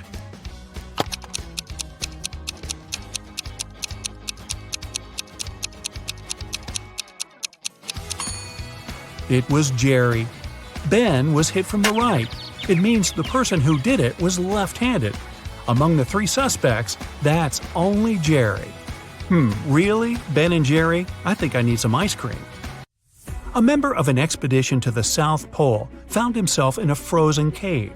He didn't remember what had happened, but he knew he had to get out. The man saw 3 doors and a note saying what was behind each of them. Behind the first door, there was a hungry polar bear. Behind the second door, there was a room filled with poisonous gas. And behind the third, there was a room with sharp icicles falling from the ceiling every second. Which door should the man choose to survive?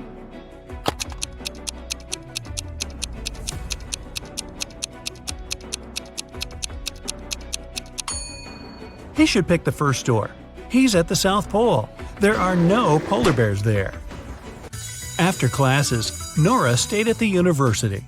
She needed to finish her project. She was sitting in the hallway. Soon she got hungry. The girl went to grab some food and left all her stuff behind. When Nora returned, she checked her things and called the police. She told them what had happened and reported her wallet stolen. There were 3 other students nearby. All of them were questioned. Kennedy said she had been texting her friends. Ethan said, "I did sit close to Nora for a while, but I didn't see or touch her wallet." Gabriella said she had been in the classroom and just walked out a couple minutes before. The detective listened to them and left without arresting anyone. Why?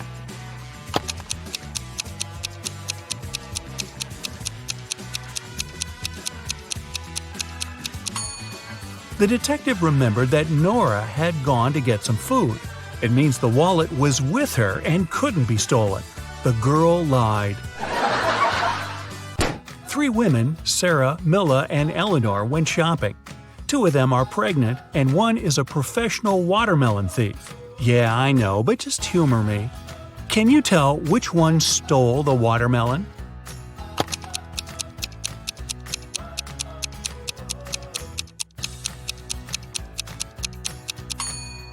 It's Milla. She's wearing heels.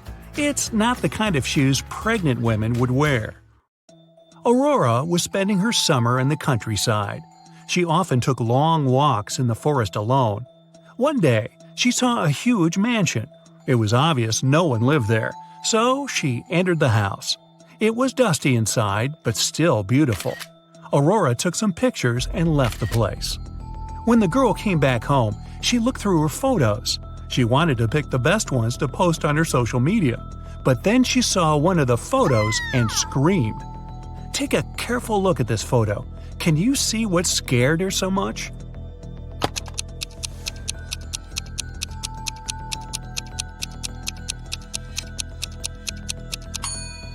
Aurora noticed she, herself, was in the photo.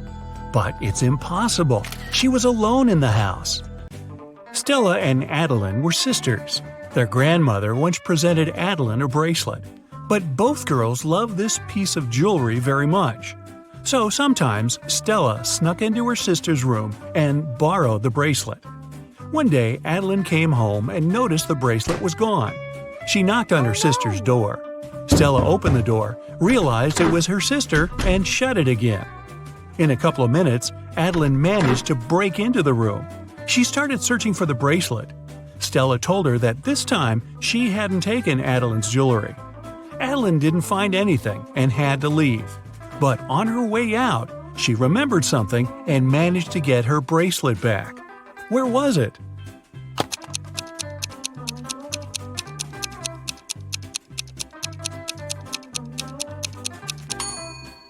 When Stella opened the door, she had her hair down. But later, she already had her hair tied up. In those few minutes, she made a bun and hid the bracelet in her hair. On a rainy summer night, Mrs. Miller came home after work. Her neighbor, Mrs. Smith, visited her. The women wanted to have some tea together. Mrs. Smith said her daughter was at a party. She met one of Mrs. Miller's triplet sons there. Mrs. Miller asked which one it was, but her friend didn't know. Her daughter could never tell the guys apart. The problem was all three of them were grounded and weren't allowed to go out until the next week. Mrs. Miller wanted to find out who had broken the rules. She called the boys and asked how they'd spent the day. Ian, the artist, said, "In the evening, I was outside drawing." Ryan, the musician, said, "I spent all day inside writing a new song." Luke, who likes sports, said, "I did a workout and spent the rest of the day reading." Mrs. Miller understood which of her sons was lying and grounded him for another month. Who's the liar, and how did she know?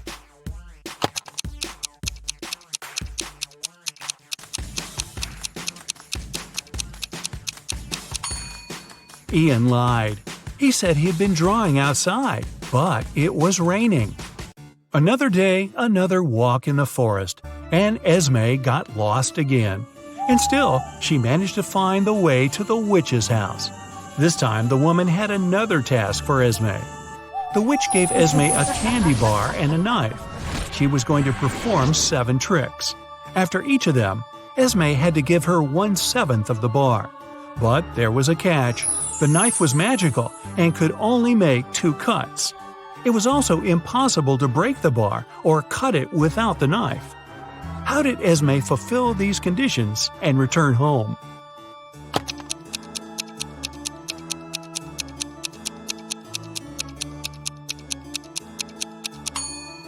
Esme made 2 cuts, dividing the bar into the following pieces: 1/7, 2/7, and 4/7. After the first trick, she gave the witch the 1/7 piece. After the second one, the girl offered the woman the 2/7 piece and took away the 1/7. After the third trick, she gave the witch the smallest piece back. After the fourth trick, Esme took away the first 2 pieces and gave the woman the 4/7 piece.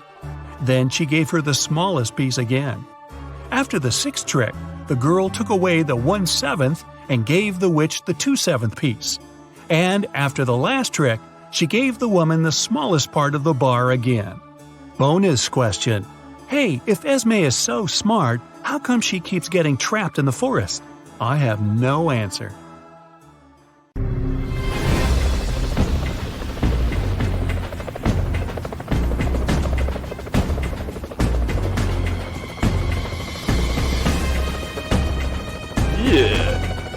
I know a great way to energize your brain. A new portion of Tricky Riddles. Are you up for some detective activity? Then let's start. Brandon missed lots of lectures, and as a result, the guy had problems with his professor.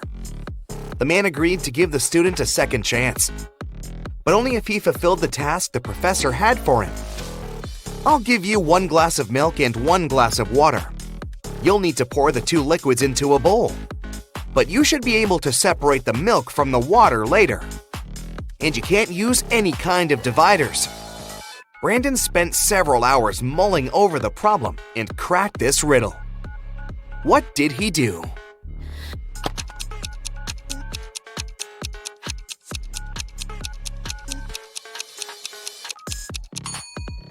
He poured all the water into the bowl and froze it. After that, he added the milk.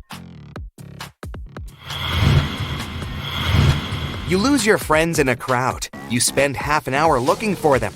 And finally, here they are. What is the first thing you do as soon as you see them?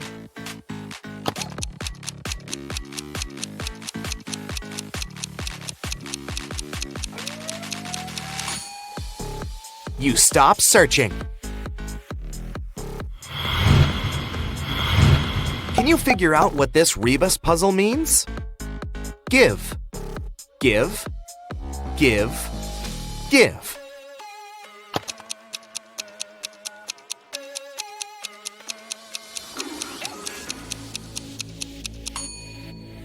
It stands for forgive. There are two towns near each other. People who always tell the truth live in one of them. Liars live in the other. The inhabitants of the town often visit each other. What question should you ask a passerby to find out which town you're in?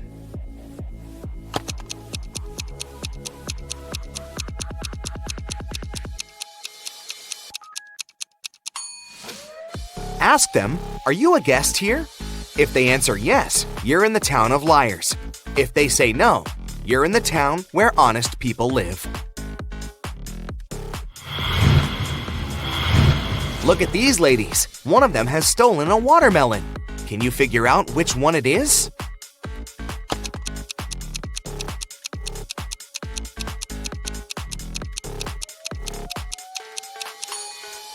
It's the girl on the right.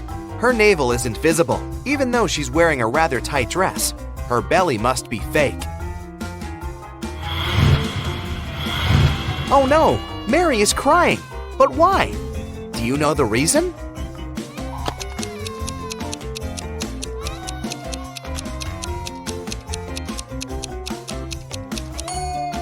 First of all, Mary is the girl on the left. Do you see that school bag with her name on it? And she's crying because the guy sitting next to her is pulling her hair. Next, can you figure out which car is a transformer?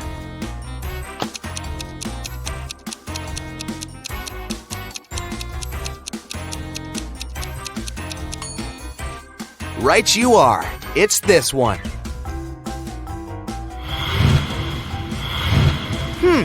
This granny claims the nurse steals her pills, but the nurse says it's a ridiculous accusation.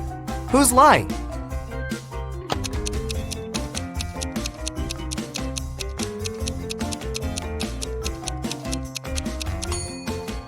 Duh! Look at the nurse's head. It's not a hat, it's a container with the pills. Now, you need to figure out which blogger is a vampire. Be very attentive to details.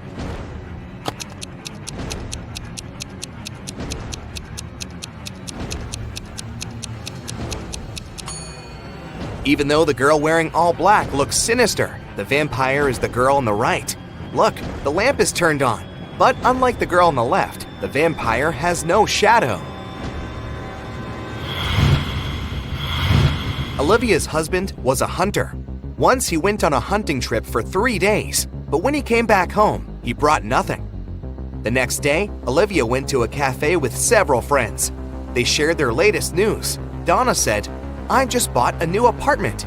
Sarah boasted, "My boyfriend gave me this bracelet for my birthday." Nina said, "And I went skiing to the Alps. It was a fantastic trip, except for those awful mosquitoes." Olivia left the cafe in tears. She was now sure her husband was cheating on her with one of her friends. Can you figure out which one?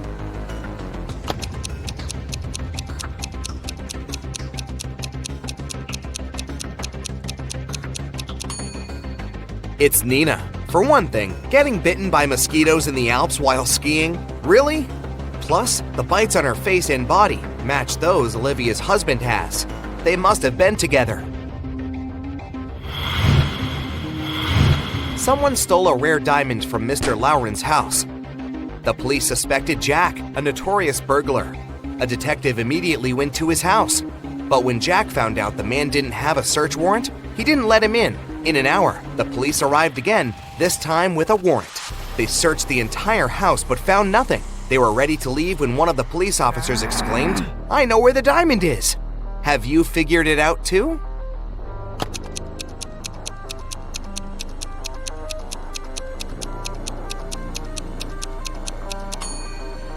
When the police came to Jack for the first time, his hair was much shorter. He must be wearing a wig. And the diamond is most likely hidden underneath. Liam was a pilot. Once there was an emergency during a flight. Liam had to land the plane right on the highway. Luckily, he was a skilled pilot and no one got hurt. But Liam hit his head and lost his memory. When he got out of the plane, two women ran toward him. Both of them claimed he was her husband. Can you figure out who's telling the truth?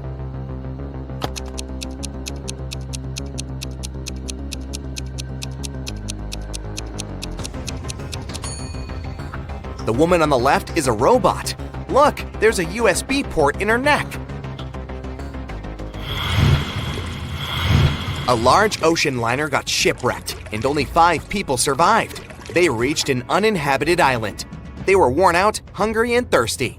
They didn't even have the strength to go look for food. So all they managed to get was 3 bananas. How can they divide them equally among 5 people?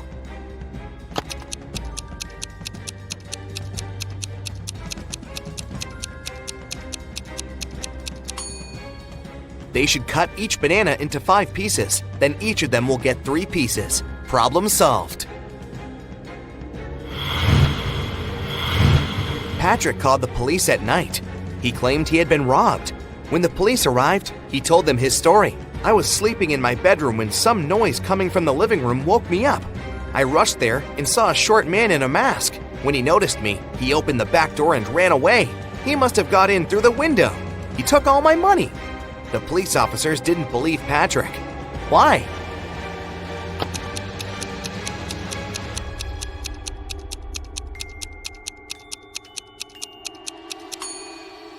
If the criminal had got inside through the window, he would have ripped off these decorations, but as we see, they're still intact. Mary was a college teacher. It was the beginning of a new school year, and 3 new students joined the class. When Mary saw them, she immediately realized something was off about one of them. Who?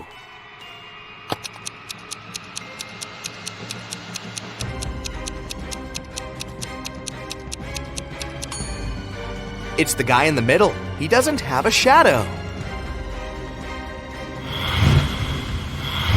Several police officers were called to a hotel where one of the employees was found unconscious on the floor. The police checked security cameras to figure out what had happened. They didn't see the criminal, but now they had 3 suspects, all of them hotel guests. Sarah said, "I heard some noise but stayed in my room because I was scared." James told the police he'd been outside. He was trying to catch a taxi to go sightseeing. And Damien said he'd been sleeping at home at the time of the accident. Who is lying?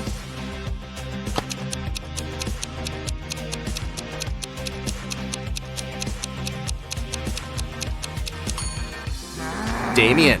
He's a hotel guest. Then how could he be at home, sleeping? Bruce owned a large store that sold expensive designer items. Recently, there were several thefts there. The man asked his friend Gabriel, who was a police detective, to check what was going on. Gabriel spent 2 hours in the store. When he left it, he knew who the thief was and who was guilty of these crimes.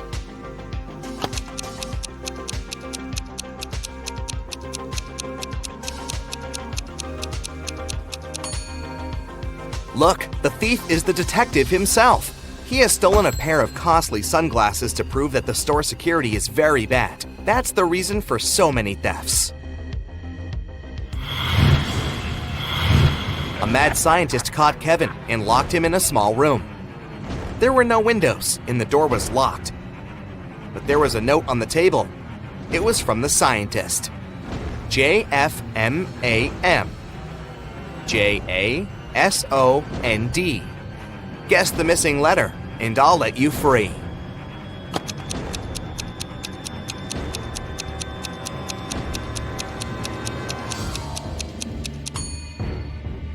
Several minutes later, Kevin was already running away from the strange place. He managed to figure out that the missing letter was J.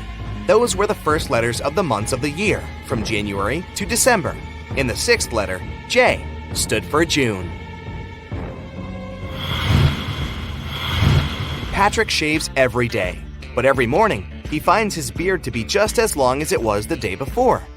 How come?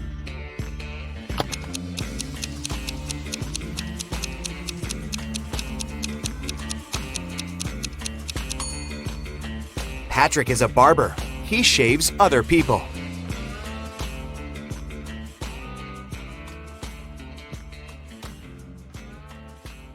A super wealthy businessman, Mr. Carl Jenkins, has been taken and left locked up all alone in a dark room.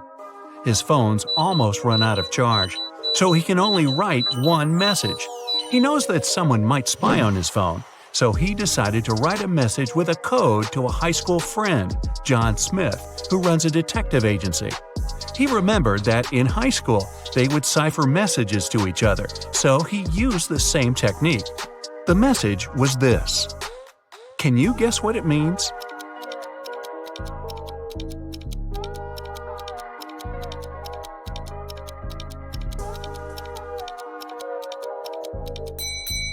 Back in high school, they would shift one letter to the right each time they needed to write a secret code. To decipher it, you need to go one letter to the left. Their alphabet looks like this. The message is, "It was Eric." Having read the message, John knew immediately who his friend was talking about. Eric is the financial director of Carl's company. He had seen him once at a party a couple of years ago, so he knew what he looked like. John decided to investigate this case himself and help his friend out. He was sure there was something secret in Carl's mansion. Somehow he thought he knew that Eric would have the key to the mansion. The receptionist, Kelly, said he would always have lunch with different business partners at 2 p.m. sharp in his favorite cafe. When the detective drove up to the cafe, he saw Eric, the man with a beard, discussing business with someone. Either of them had a briefcase next to them, and the briefcases looked similar to each other. John was waiting for Eric and the second guy to leave the cafe. They went to the car, got in, and left both briefcases on the back seat. The detective followed them. They left the car in a parking lot, and luckily, they were careless enough to leave the car open. Which briefcase should the detective grab?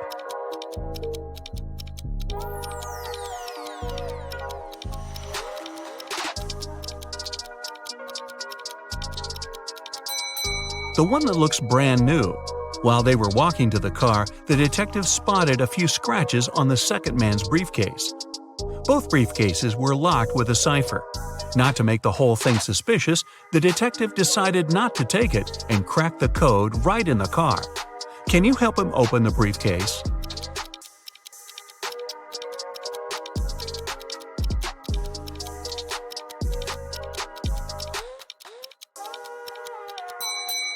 The code is 000. The briefcase is brand new, and Eric probably didn't have time to set a code on it yet. Plus, Eric's the one who leaves the car open and unattended in a parking lot, so no wonder he uses a default code for his briefcase. Now that the detective has the key, he heads to the mansion. The front door isn't a problem with the key in hand. The study is upstairs. He's been there before, so he remembers the stairs leading up have a secret. If you step on the wrong stair, you'll instantly fall to the basement and won't be able to escape from it yourself.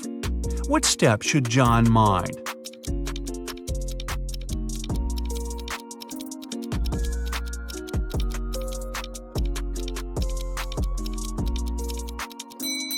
It's the one with the slit in the middle. When you step on it, it opens and you get into a dark room with bats and spiders. Yikes! Alright, John is finally at the study door, and Carl would always use buttons to open it. You've got only one try. There are 3 buttons, yellow, green, and blue. Which one should the detective choose if he knows that Carl is a big fan of painting?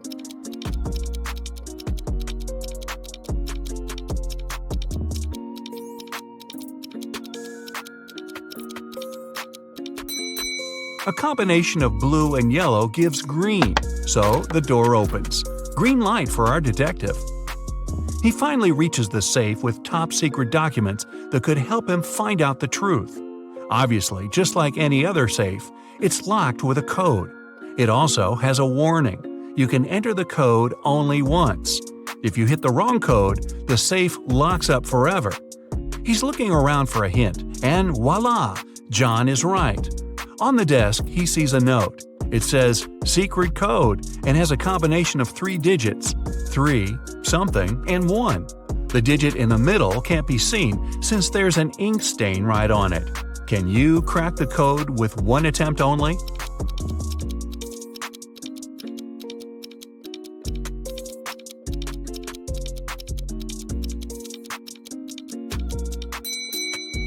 The code is 371. The detective thought the code was used frequently, so the button must have been a bit worn out. He was right. Since he knew the beginning and the end, he only needed to find one more worn button. Alright, now he's got the top-secret documents he needed for his investigation. He looks through all the papers and finally finds something that looks like the document he actually needed. To take it as a hard proof, he needs to find one which is not fake. There are 4 copies. They look almost the same, but only one is real. Can you guess which one?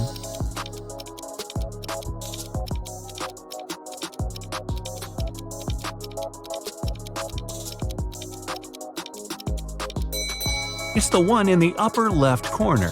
It has a stamp, a signature, and it says "Agreement." The one next to it looks the same, but it has a spelling mistake. It says "Agreement." Other copies lack either a stamp or a signature. So the detective takes a closer look at this agreement and sees something about a painting bought in an auction. He suddenly understands that his friend Carl was taken so that someone could sneak into his mansion and grab that super expensive painting. He's looking at the wall with all the paintings Carl collected and realizes that no painting is missing. There are as many nails in the wall as there are paintings. Still, there's something strange about one of them. Can you spot what's wrong here?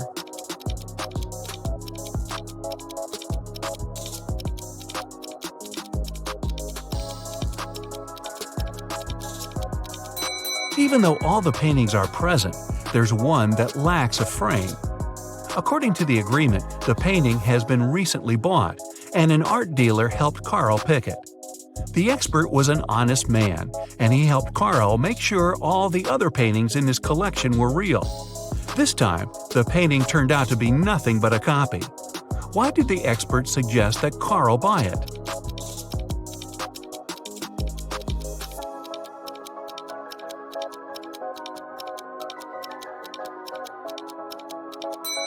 Although the painting cost nothing, its frame was a beautiful and expensive piece of art.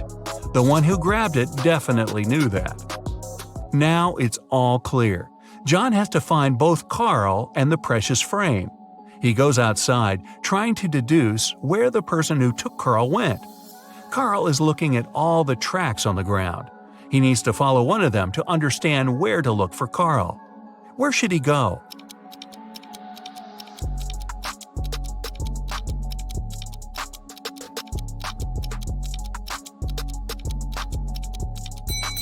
He's got to follow the tracks going to the left. There are 3 sets of tracks here.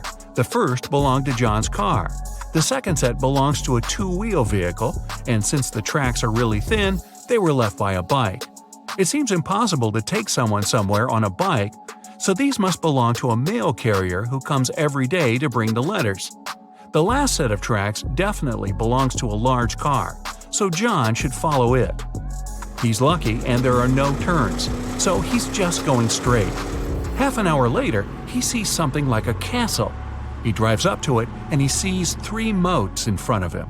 Here's the first one, a row full of metal stakes. How can John jump over it safely?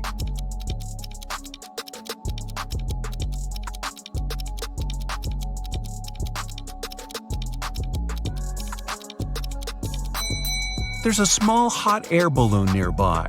John has to untie it and light the lamp to take off. Since the next moat is on fire, John thinks it's unsafe to fly over it because the air balloon doesn't fly high enough and the lamp doesn't have enough oil to go on for long. Still, he managed to cross the moat with fire easily. How did he do it?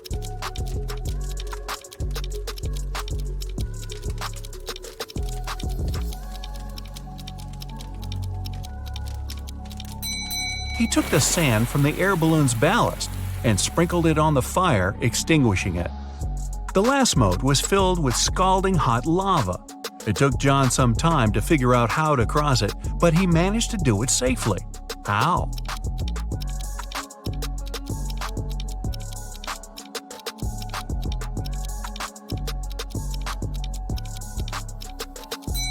There were a lot of stones around him. The lava torrent wasn't deep at all, so throwing stones at it, he made a tiny path to hop on. The castle was rather small inside, so the hardest thing was to actually get into it. When he entered the hall, John saw 3 doors. Above the doors, there was a sign. It said, "One of the doors leads to a labyrinth no one ever escaped. One of the doors is the exit. If you enter it, you'll have to cross all the 3 moats all over again. One of the doors has what you're looking for." When John looked at the doors, he knew immediately where his friend was. Which door did he choose?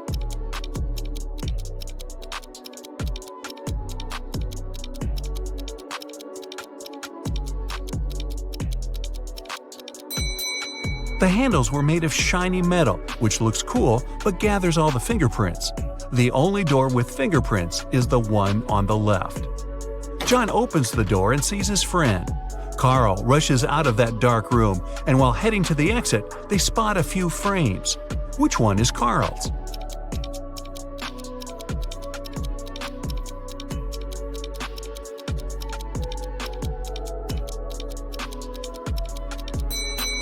The rectangular one. The painting was rectangular, and the 2 other frames are square. The 2 friends get out of the castle, get in the car, and head to the police department. There, an officer's waiting for them. They have 3 suspects who could have possibly taken the exquisite frame. Carl and John enter the room separately. Still, they choose the same person. Who did they choose?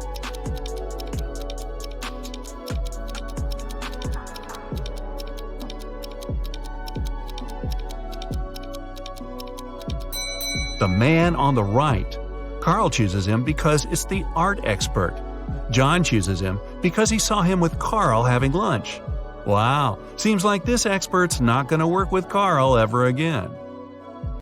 Riddle number 1. Who is guilty? Sherlock Holmes was working on a tricky case. One day he vanished. The only thing John Watson found on his desk was an encrypted note. It looked like this: D+1, L+1, H+1, K+1, X+1. He knew Sherlock had 3 suspects: David, Susan, and Emily. Who was behind the disappearance of the famous detective?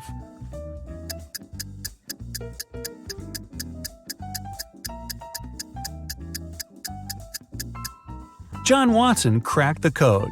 D+1 equals E, L+1 equals M, and so on. Emily knew where Sherlock was. 2. Generous grandfather. Jason and his grandfather were very close. They spent a lot of time together. Their favorite entertainment was to crack detective riddles.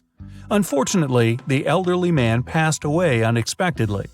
His lawyer informed the relatives that the grandfather had hidden all his money, and he was a wealthy man.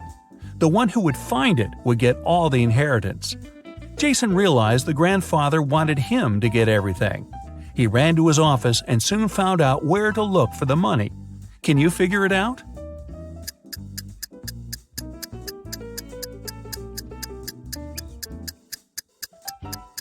There's a cross on the picture with an apple tree that's hanging on the wall. Jason has to look for the money there. 3. The second riddle. When Jason reached the tree, he found a small box. Inside, there was a note with a rebus puzzle. After looking at it for a while, the guy darted off. Where did he run?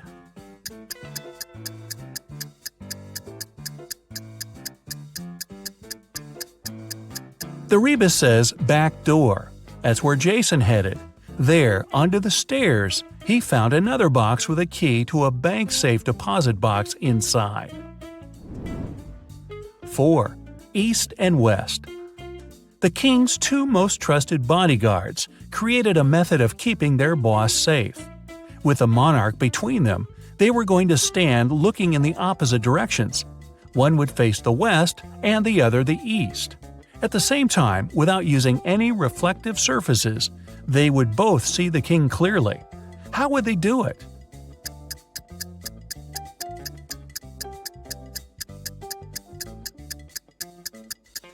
They would be facing each other. 5. Attacked neighbor. Detective Oliver Norton was leaving for work in the morning when he saw a man running out of his neighbor's house. He stopped the guy, who said his name was Paul. He came to visit his colleague about 30 minutes ago and saw him fighting with a man. The door was locked and Paul couldn't get inside to help. While he was trying to find the way to enter the house, the criminal left. Paul entered and saw his colleague lying on the kitchen floor, unconscious. Oliver and Paul came into the house. Nothing seemed to be out of the ordinary, but after looking around the kitchen, the detective arrested the man. Why?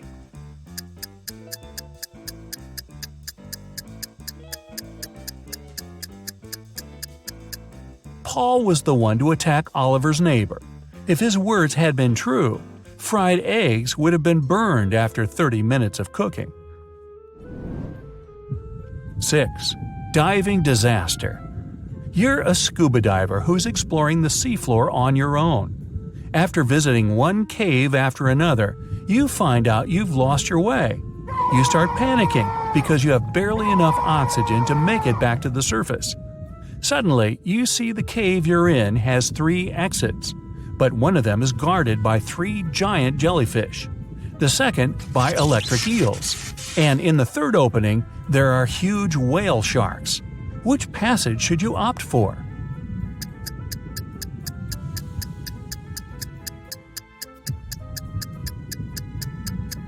Choose the exit guarded by whale sharks. They get their food by filtering water and are totally harmless to people. 7. Stolen documents. At 11 a.m., Liam got a call from his friend, the owner of a law firm.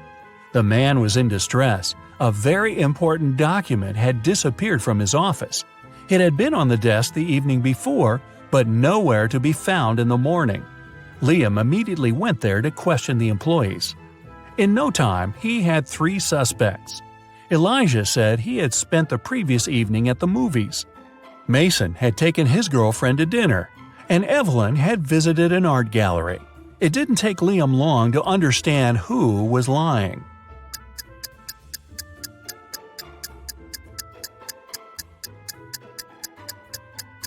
It was Elijah. His ticket wasn't torn. 8. Real or fake? Kevin decided to visit his elderly aunt he hadn't seen for several months. But when he got to her house, he saw 2 men wearing construction worker uniforms. They were moving out some furniture. What are you doing here?" Kevin asked. "Miss Saunders hired us to help her get rid of old furniture. We're from Pick and Carry Transport Company," one of the men answered. He sounded sincere, but Kevin felt there was something wrong about the whole situation. Suddenly, he realized the men were thieves. How did he understand it?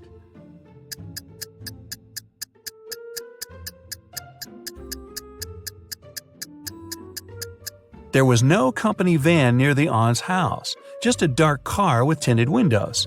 Plus, why were the men wearing construction worker uniforms if they were movers? 9. Anxious wife. Ryan got into a car accident. He was badly injured and lost his memory. The man was rushed to a hospital. When he came around in his room, he saw 3 young women near his bed. The doctor informed them Ryan had to stay there for at least a week. Unfortunately, the poor man couldn't remember who the women were. Each of them claimed to be his wife. "Sweetheart, but what if you never remember me?" the woman on the left was crying. "Honey, I'm so worried. "Let's go home and I'll take care of you," the one in the middle exclaimed. The girl on the right was furious. "They're trying to steal you from me. Let's leave this place right away." Which lady is the man's wife?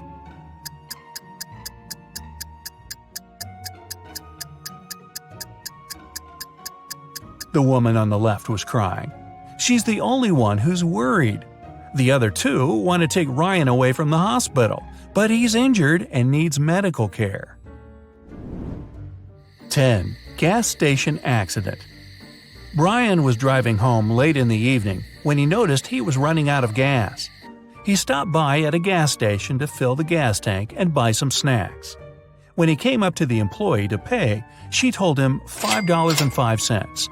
Brian paid, went outside, and called the police to report an emergency. Why?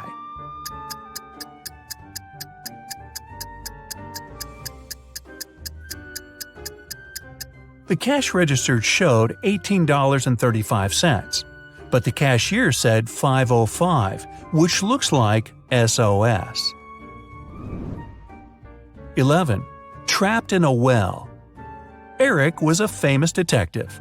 Once he was investigating a case and found some crucial evidence. The next morning, he woke up in a well. It was old, deep, but luckily not filled with water. On the flip side, there was no way he could get out to the surface. Suddenly, Eric saw his main suspect's face at the top of the well. "You won't live long enough to rat me out," the man shouted. And then the detective felt soil falling on his head. The criminal was going to bury him alive. But in an hour, Eric was already out of the well and running away. How did he manage to get out?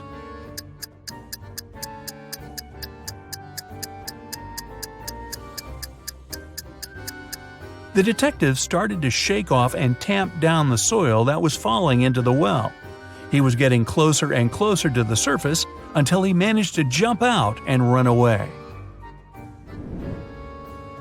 12. Winter escape. Mark and Liza had been dating for 2 years. One day, the guy came to his girlfriend's house. He was going to propose to her. But when he made it there, he found Liza with another man. Mark was furious. The other guy got scared and rushed out of the house. Liza was shouting it was his brother, but Mark knew better. Unfortunately, he hadn't seen the guy's face clearly. When he ran outside, he saw 3 men. Which one is Liza's lover?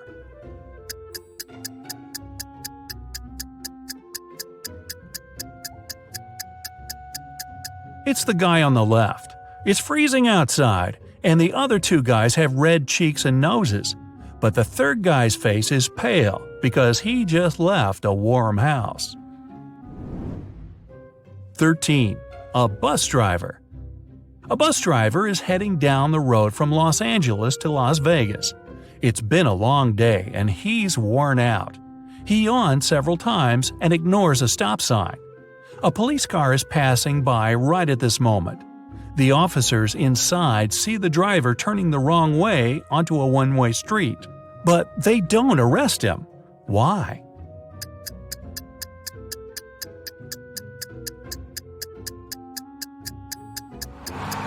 The man's walking, not driving a bus. 14. A mysterious man. A man and a woman are driving along a road at breakneck speed. Suddenly, the man pulls the car over. He tells the woman he'll be right back and sprints into a large building. The car doors are locked, all the windows are up. But when the man returns, he finds the woman unconscious. There's also a stranger in the car with her. Surprisingly, instead of pulling him out of the car, the man hugs him. Who is the stranger and how did he enter the car?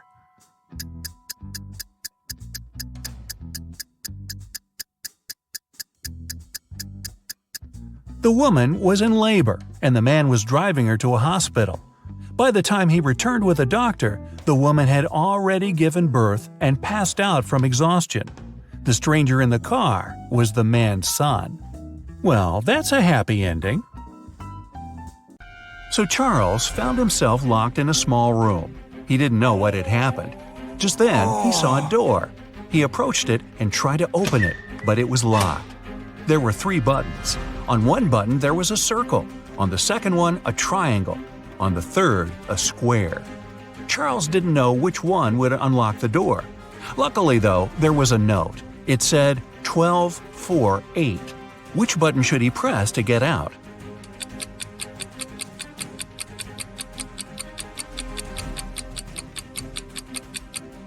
You might have noticed that there's a clock right above the door. It's there for a reason. If you draw lines connecting 12, 4, and 8, you get a triangle. So Charles should press the button with the triangle on it. Esme was having a regular walk in the forest and got lost. She wandered around all night in the dark. Just after sunrise, she came upon a witch's house.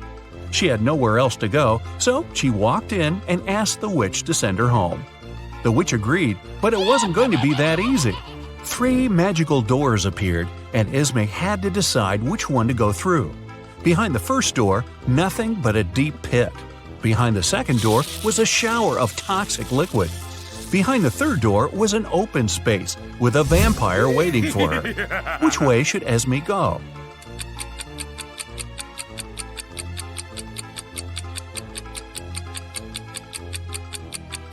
Well, it's already past sunrise. The vampire would be gone already, hiding out somewhere dark.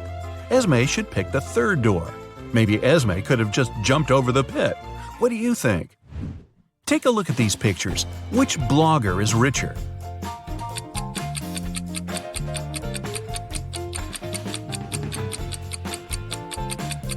The second one. Look at the number of likes. She has 17,000, but the first one only has 7,000. One of Mr. Smith's sons, Jaden, was taken. Several hours later, Mr. Smith and his younger son David received a letter. The letter stated that if they wanted to see Jaden again, they should round up $1 million cash and take it to a little shack in the woods. Mr. Smith and David decided to do it, and David took the money into the woods alone. But it didn't go as planned. David said that halfway to the shack, someone approached him from behind, hit him, and stole the money. There was an investigation, and a detective asked David what the robber looked like. David said that he had dark hair and a red hoodie with a black logo on it. The detective immediately figured out who had taken Jaden. Can you?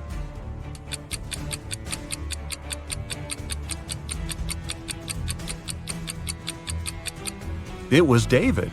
He said the robber approached him from behind, but somehow he still managed to remember some pretty specific details about the robber. Nah, he made it all up. Abigail wanted to buy her mom the best birthday present ever. The problem was she had 0 ideas. She decided to sneak into her mom's computer, go to her online shopping cart, and see what she had saved in there. When her mom left for work, Abigail sneaked into her home office and turned on the computer. Uh-oh, it required a password, and Abigail didn't know it. There was a sticky note attached to the keyboard. It was a clue. 1 apple, 2 orange, 2 kiwi, 1 lemon. Can you guess the password?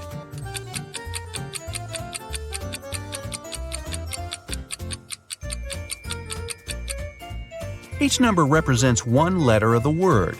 A apple means the first letter, so A. Then we get P, R, I, and L. The password is April. Wow, her mom is really into fruit. A lady was shopping and left the store right after paying. A couple of minutes later, she returned. She had forgotten her wallet at the checkout counter, but the wallet was already gone. She called the police and reported the robbery. A detective interrogated the people who were in the store at the time. Sophia, the cashier, said she didn't see the wallet after the lady paid.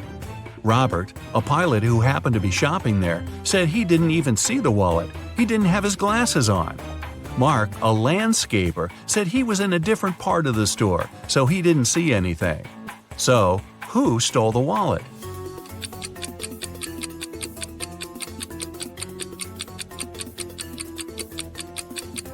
It was Robert, the pilot.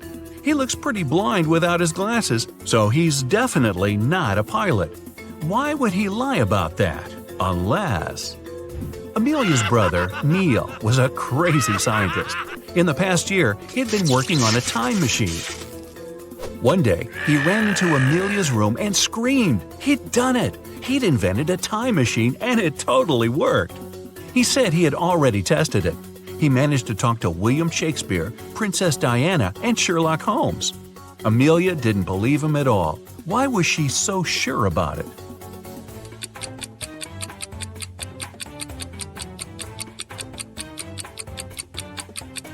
Even if Neil had actually invented a time machine, he'd only have been able to talk to people who actually existed in real life. He said he talked to Sherlock Holmes. That guy's a character from a book and a TV show and a movie. Hey, that guy's everywhere. A woman called the police and reported that she had been robbed. She said she was in a restaurant bathroom fixing her makeup. Someone had come up from behind and hit her on the head, so she didn't know what the person looked like. The police sent her home and refused to fill out the report. Why?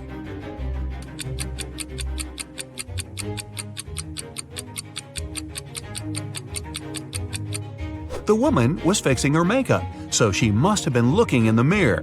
She would have definitely seen someone sneaking up behind her. She lied and made up the whole story. Grab your detective hat and head over to Europe for this next one.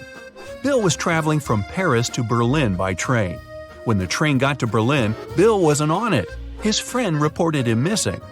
The investigation began, and somewhere between Paris and Berlin, they found some interesting clues. There were footsteps that belonged to Bill, and a few feet away, his luggage. A detective found the person who had been sitting next to Bill on the train. His name was Sam. He said that Bill didn't have a ticket. When he saw the ticket inspector coming, he decided to make a run for it. He threw his suitcase off the train and then jumped. The detective didn't believe his story and arrested Sam for pushing Bill off the train. Why?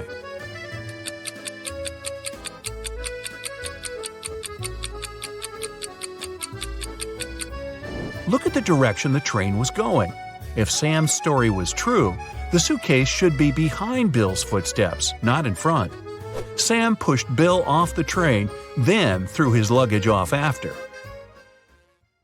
Mrs. Anderson came home from work in the middle of the day because she'd forgotten some important documents.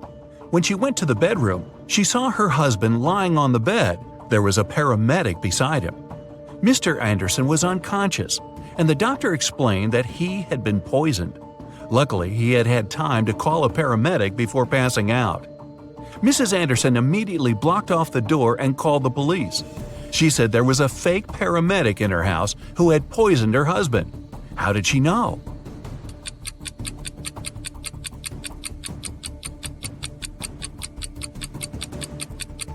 You might have noticed that when Mrs. Anderson arrived, there was no ambulance in the driveway. That's super suspicious. William was hit on the head and taken away. When he woke up, he found himself locked in a small room. He tried to open the door, but obviously it was locked. There was nothing in the room except for a wooden box with 12 bottles in it. There was an extra bottle on the floor next to it. William looked everywhere for the key but found nothing. After a bit of thinking, he noticed something. He managed to find the key. Where was it?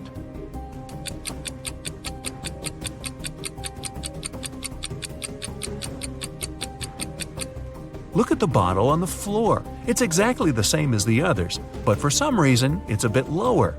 There must be a fake floor in the box. That's where the key is. Several women went missing in a small city.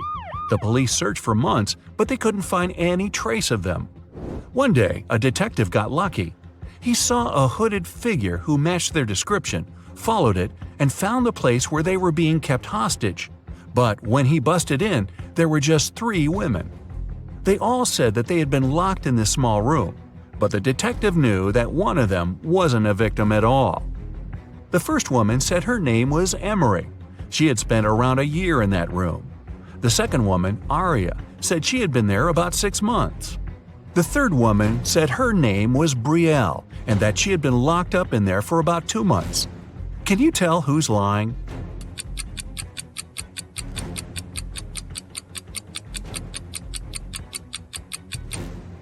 Emery's lying. Look at her hair. She just had it dyed. but she's been there a year. Arya's hair is also dyed, but you can see her natural dark roots growing out. After years in college, Stephen came back to his hometown. He met up with a couple of his old friends, Dylan and Harry. Both of them said they're successful bloggers now. To prove it, they showed him screenshots from their most popular videos. Steve took a look at them and could tell that one of his friends was lying. Who's lying, and how did Steve know?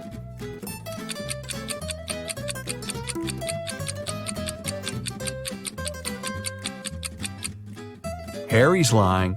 The number of views for his video is 2.1 million, but the number of likes is way higher, 4.5 million. That's impossible, or at least really, really suspicious. Harry probably photoshopped that screenshot. Uh-oh, Allie was missing for days when her husband Orson called the police to report it. Detective Wells arrived at the scene and found her purse buried in the garden. Inside, there was a note that read, "It's a sign, you're mine. I redesign your new life." The police had 3 suspects with unusual names: Orson, her husband, Ryan, her best friend, and Atlas, her brother.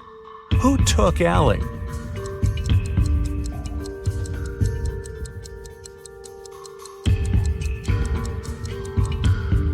It was Ryan. Almost all the words in the note rhyme with his name.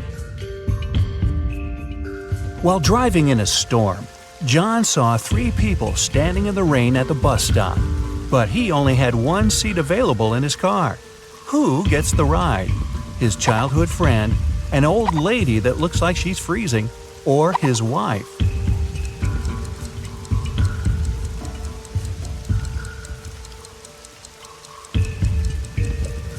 John asked his childhood friend to drive the old lady to the hospital and then take the car back to his house, and John himself will wait for the bus with his wife. Mark is locked in a 30-foot tall cell with an earthen floor and a window near the ceiling. There's nothing else in his room but a shovel and a bed. The entrance is blocked with concrete. How can he get out?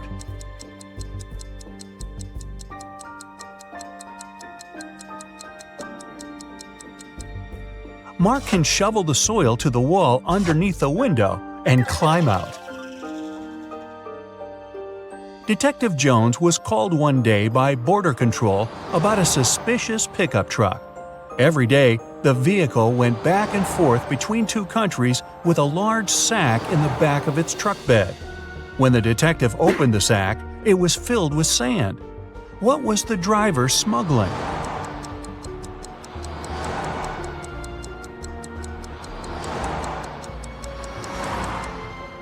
Trucks. A geography teacher vanished on the first day of school. When the police arrived, they suspected 4 people who claimed to have alibis. The landscaper was mowing the front lawn. The English teacher was giving students a surprise test. The principal was preparing for his welcoming speech. And the coach was meeting new students who wanted to join the football team. Who was lying?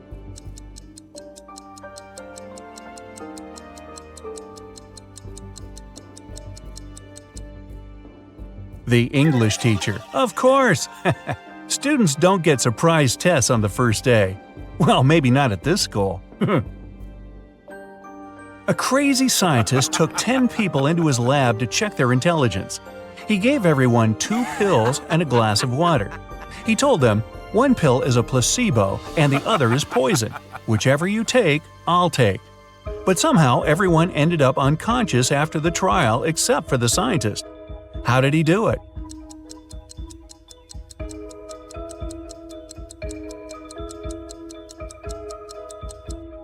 Both pills were placebo.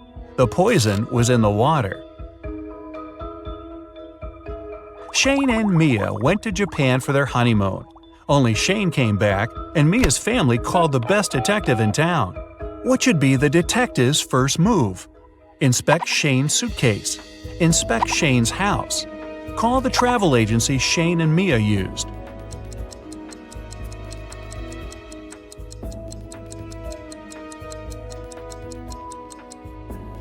called the agency to see how many return tickets Shane had booked.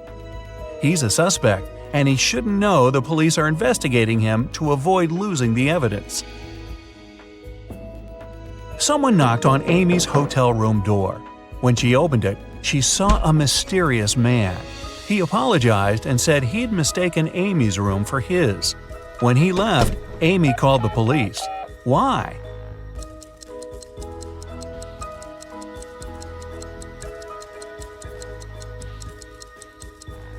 Nobody knocks on the door of their own room. This is a technique used by people who want to break into someone's home. A worker was found unconscious near the entrance of an abandoned building. He has no memory of what happened, but seems to have fallen from the building. Detective Marks is assigned to this case, and he must figure out whether the worker fell or was pushed. He goes to the first floor, opens the window, and throws out a small rock. He does the same on the second floor and all the way to the top. When the detective comes back down, he's sure the worker was pushed. How does he know?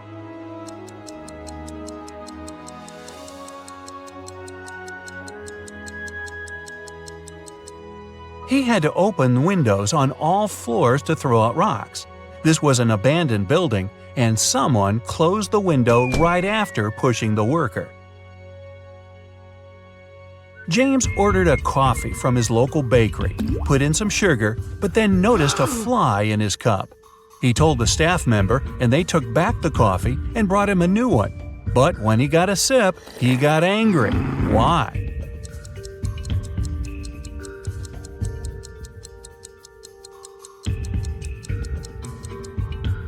His new coffee was already sweetened. The staff member only removed the fly. Tom was walking in a snowy park at 10 p.m. when he got attacked from behind. He didn't see who knocked him out, and he immediately went to the police. The detectives questioned 4 suspects. Adam said he was at a suit fitting for his dinner later. Daniel said he was hosting a party at his place. Susan said she was working out before going to work. And Luke said he went to the park to get some cool photos of flying birds. One of them is lying. Who?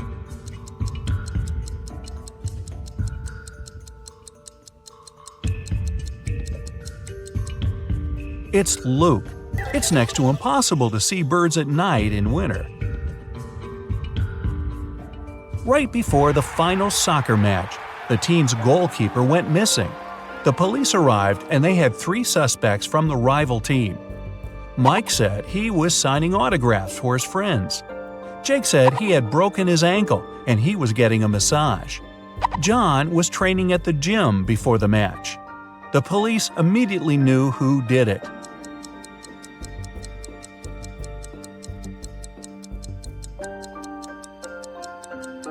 It was Jake. You don't get a massage when you break your ankle. A doctor walked into an unconscious patient's ward. There, he saw a nurse buttoning up her shirt. As soon as she noticed him, she exclaimed, "It's not what you think." The nurse isn't lying, but why was her shirt unbuttoned in the first place?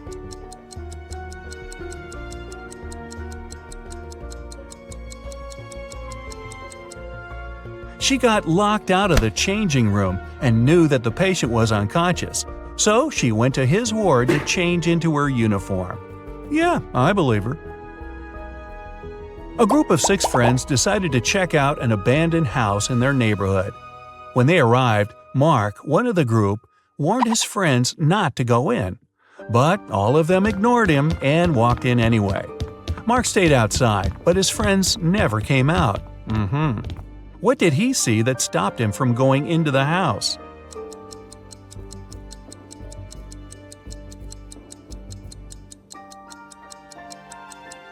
There were footprints going in, but none coming out. Detective Stevenson is taken by some of his mean supervisors who want to test his intelligence. They put him in a room with 2 doors. One leads to freedom, while the other opens onto a bottomless pit. There are 2 guards, either responsible for one door. One of them always tells the truth, while the other always lies. Stevenson doesn't know who's the honest one, and he can only ask one question to one of them. What should the question be to save his life?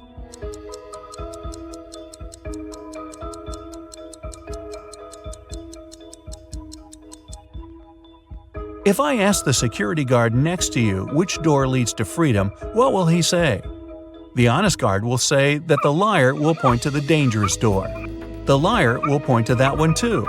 No matter who Stevenson asks, he should pick the door neither of them will point at. Melissa is walking down a dark alley when she notices a dark figure following her. She walks into a restaurant and sits at a table. The mysterious figure does the same. Then she yawns and immediately knows she's got a stalker. How?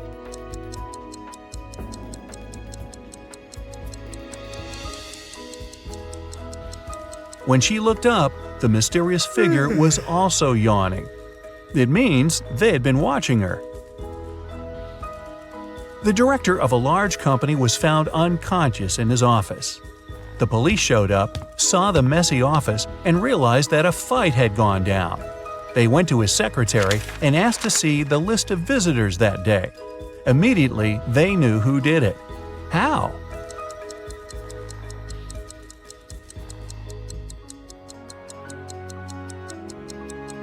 The last visitor was the culprit.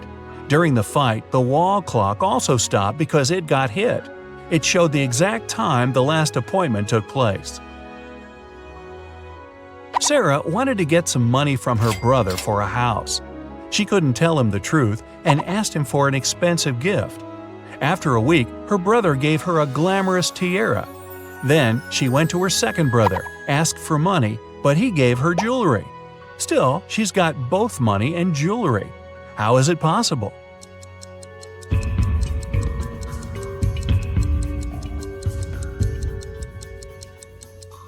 She asked for a similar jewelry item and sold one of them. Susie went on a dating website and found 3 guys that she liked, all with some very impressive backgrounds. But only one of them is telling the truth. Can you guess which one? Shane said he was an astronaut. He went to Mars and enjoyed a beautiful sunset. Chris said he was a scientist and went to the North Pole. He enjoyed being on floating ice and seeing both Arctic foxes and penguins. Dylan said he was a pilot, and once he flew his helicopter so fast he broke the sound barrier.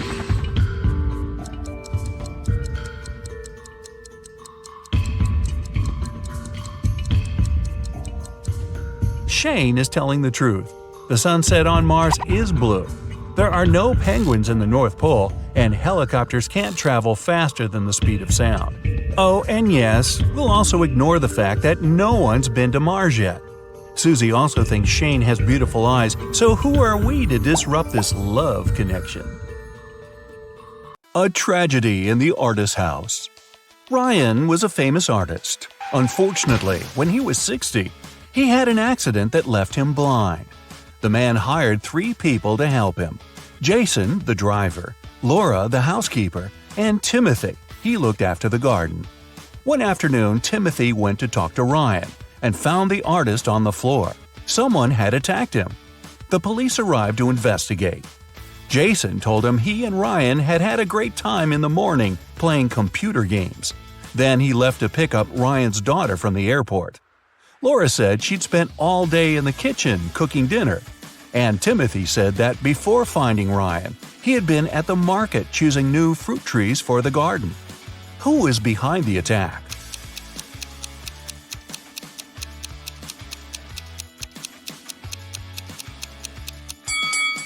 It was Jason. Ryan was blind and couldn't play computer games. Bizarre guests. When Melissa was traveling around Europe, she met several girls who were from the same city as her. They got along very well. When all of them returned from the trip, Melissa decided to organize a get-together and invited them to her house. The girls came with a big cake and lots of colorful balloons. But even before they touched the food or drinks, Melissa felt dizzy and lost consciousness. When the girl recovered, she was having a splitting headache. There was nobody around, and all her money and other valuables were missing. Melissa looked at the photos taken before she fainted. After examining them for a couple of minutes, she understood what had happened. Can you figure it out?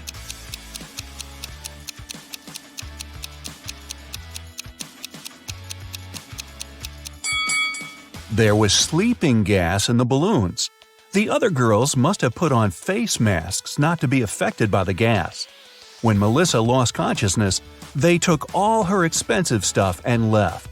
Wow, time to get some better friends, huh? A mysterious disappearance. Stephen called the police and told him his wife Lisa was missing. She called her husband at 8 in the evening and told him she was about to go home, but she never arrived. The police questioned 3 suspects. Ashley, Lisa's best friend, said she had just returned from her vacation. Mark, the neighbor, was sure he'd seen Lisa in the afternoon, driving off in her car. And Paul, Lisa's colleague, told the police he'd spotted the woman in a shopping mall in the evening. Who's lying?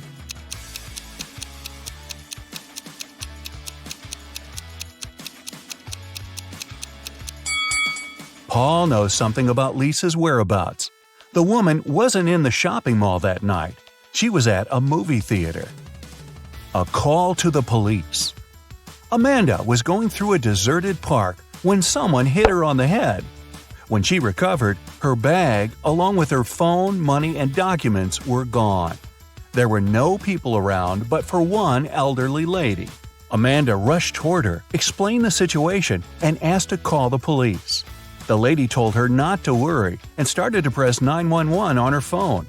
After talking for a minute, she said, "They're going to be here in no time." As soon as Amanda heard these words, she sprinted off. Why?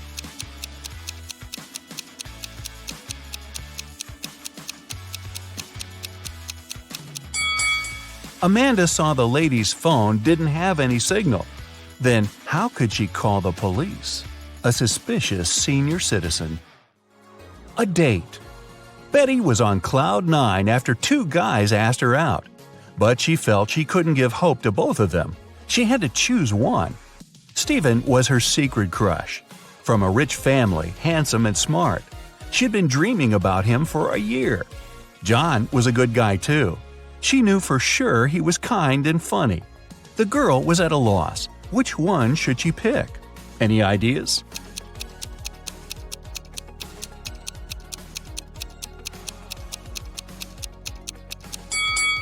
Betty should go for John. Stephen isn't serious about her. He has a lipstick mark on his neck, left there by Stanley. So yeah, better choose John. A bizarre code. Brian's friends invited him to spend the summer vacation in Europe with them. Unfortunately, the guy had serious study problems. To punish him, his dad took his passport away and locked it in a safe.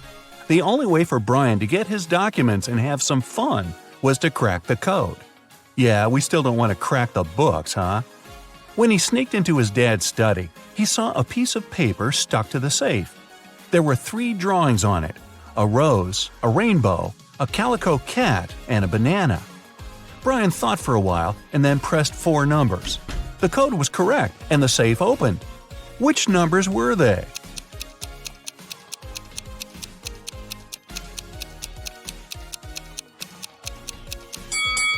"2731. Each digit corresponds to the numbers of colors of the objects in the picture. An anxious husband. A man called the police. He could hardly talk. "My wife! She got into a car accident!" When the police arrived, the woman had been already rushed to a hospital. The detectives found out that she had crashed into a tree right next to her house. The car was beyond repair. One of the police officers examined the vehicle and saw the woman's bag. Inside, he found her driver's license and car keys, some money and bank cards, a notebook and her passport. After that, the husband was immediately arrested. Why?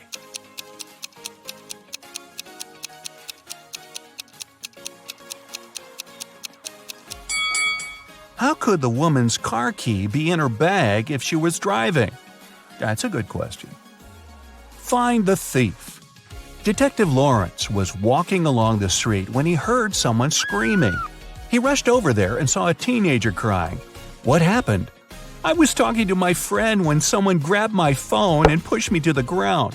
When I came to my senses, there was no one around, but I saw that cafe's door closing. The detective entered the cafe the girl was talking about and looked around. There were 5 people inside. All of them seemed to be rather decent. Can you figure out who's the criminal?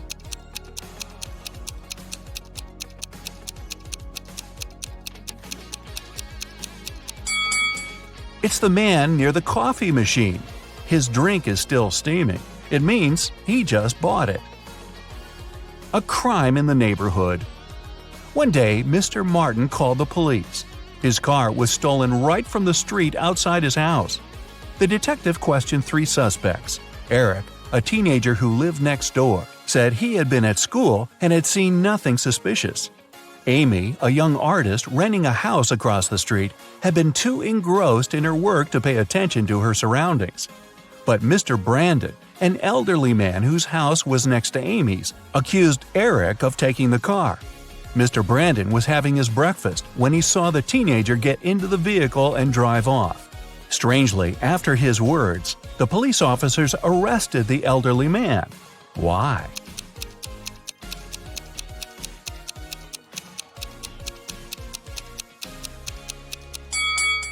The only thing Mr. Brandon could see out of his window during breakfast was his tall brick wall. Desperate for help. Kenneth, a newbie police officer, was walking along the street, proudly wearing his uniform. Suddenly, a pretty girl rushed toward him. "Help!" she screamed. "I've been mugged!" After Kenneth made her calm down, the girl told him her story. "I was walking home from college when a man ran up to me. He hit me in the eye and took all my jewelry and money."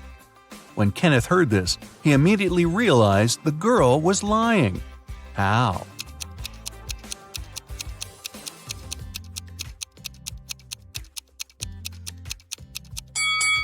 The girl was wearing glasses. If the criminal had hit her in the eye, her glasses would have been shattered. A runaway wife. Sharon's husband was a wealthy businessman.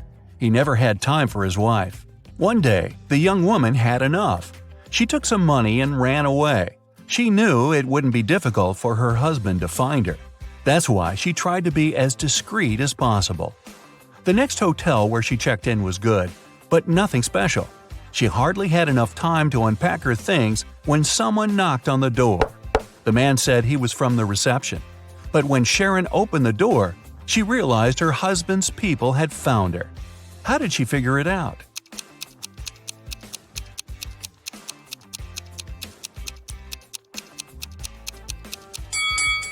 The man's uniform was different from the one the hotel receptionists were wearing. A missing collection. Mr. Bernard had an unusual hobby. He collected rare watches. One day, he came home and discovered his collection was gone. He called the police. They decided to start by questioning the man's neighbors. George said he had a busy day – meetings, video conferences, emails. Anna told police she had been feeling unwell since the very morning. She canceled all her plans and stayed in bed. Jason said his car had broken down and he'd been repairing it for the whole day. One person seemed suspicious enough for the police to arrest them. Who was it?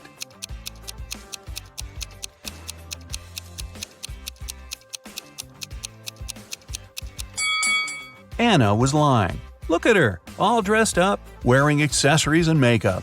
She doesn't look like a person who has spent all day in bed. A blatant lie. A famous pop singer, Anthony Black, was attacked after his concert. He was taken to a hospital. The police questioned several of his fans. Linda was crying. "I took Anthony's autograph and couldn't wait to boast to my friends about it." Lisa said, "I asked Mr. Black to sign his photo. After I got it, I went to buy a coffee." Jason added, "Anthony was super nice and friendly. I didn't notice anything strange." The police immediately arrested the fan who seemed suspicious. Who was it?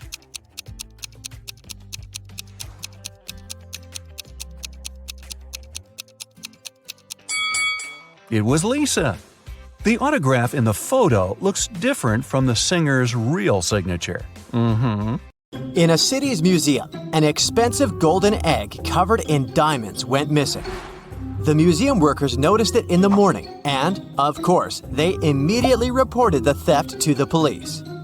The city's best detective started investigating the case.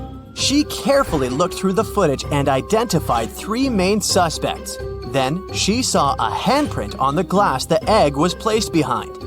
Take a look at these handprints and at the suspect's hands. Who is guilty?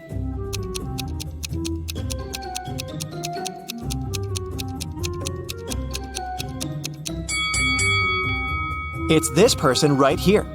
Look, the prints of the fingers aren't full because something came in the way. This person is wearing rings right there, so it's their print. In a little town, someone stole an expensive silver collar for a cat, covered in diamonds and precious gems. The shop's owner called the police, and the investigation started. There were 3 suspects. Mr. Johnson said, I came to look for earrings for my daughter's birthday. We don't have any pets. Mrs. Martin said, I got a bracelet for myself. I didn't steal anything. Mrs. Tanner said, I have no idea what you're talking about.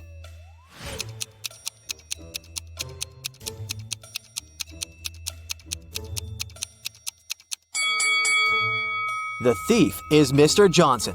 There are cat footprints in his garden, so the family obviously has a pet. There was a robber in the city, and no one could catch him for several months. After another incident, the police saw the robber entering a hospital. They walked in and ran into 2 doctors. Which one of them is fake and is actually the robber?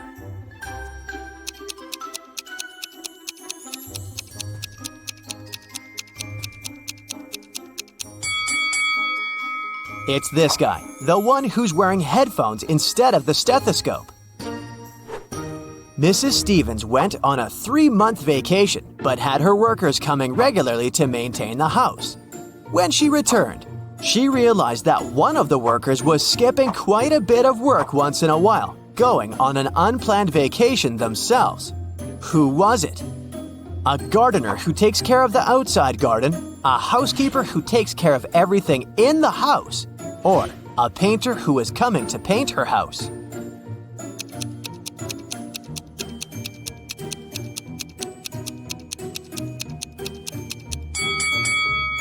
It's the housekeeper.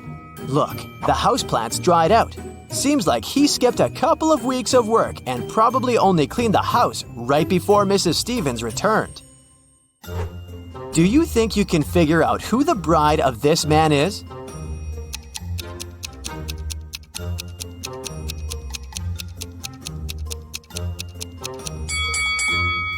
It's this woman right here.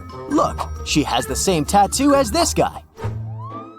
A small city's police got a message that monsters silently flooded the town and now live among humans. It's not a problem, but the police decided to identify them all to keep an eye on them. Can you help the police identify in which houses the monsters live? Here's the first task. You see 2 houses and a vampire lives in one of them. Which one?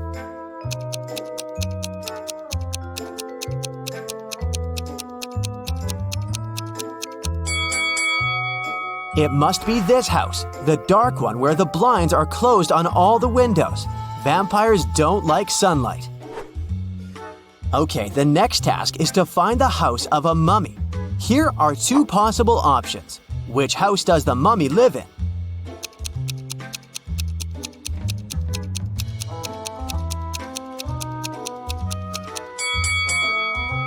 This one. Look, there are bandages around the house.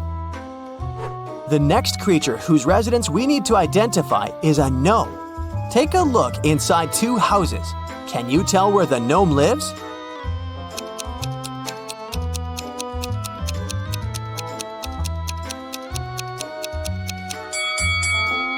Probably in this house. All furniture is smaller and placed way lower than in the other house, so it must be the residence of someone small, like a gnome.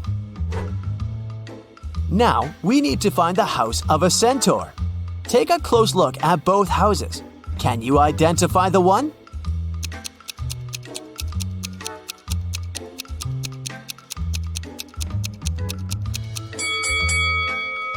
This one right here. See, there are horse prints on the pathways to the house. The last one. A real witch lives in one of these houses. Can you tell where you're most likely to be bewitched?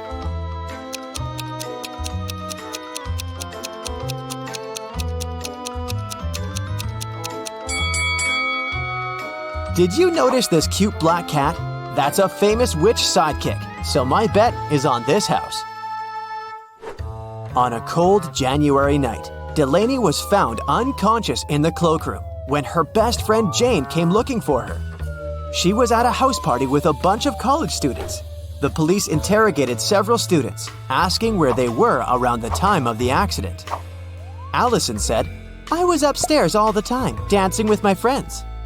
Liam said, "I went to a kiosk to pick up some candy for my girlfriend. There were only drinks and chips." Oliver said, I was talking to a girl. She seems to like me. Who should have been taken to the police station?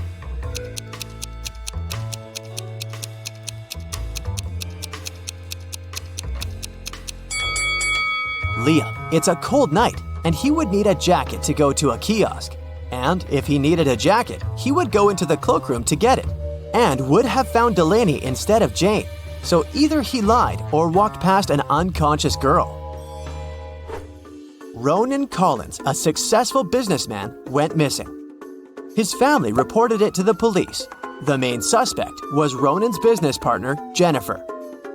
She had been out of the city, but as soon as she returned, the police knocked on her door and asked if she knew something about Ronan's disappearance 2 weeks prior. "I just returned from my month-long trip to the Amazon rainforest an hour ago. I haven't heard anything about it."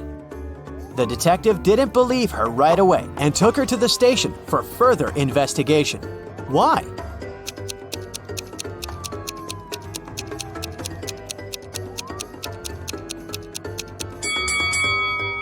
From the photos, we can clearly see that Jennifer dyes her hair. She says that she just returned from her trip, which was a whole month long. But her hair is perfectly dyed. Some roots would grow out, so she's lying at least about something. Esme was having a walk in a forest and got lost. But she found the house of a witch, walked in, petted her black cat, and asked the witch to take her home.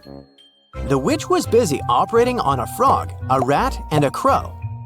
She was using magical healing gloves, but she only had 2 pairs, so she needed Esme's help to figure it out, and then she'd take her home. How can she operate on all 3 animals with the 2 pairs of magical gloves, but remain sanitary?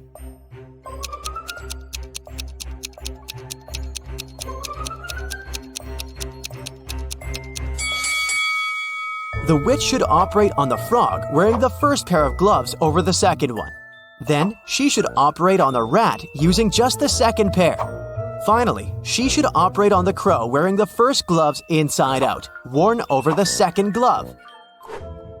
Detective Callum had to travel to a small neighboring city where dogs were being kidnapped every night, right out of the house.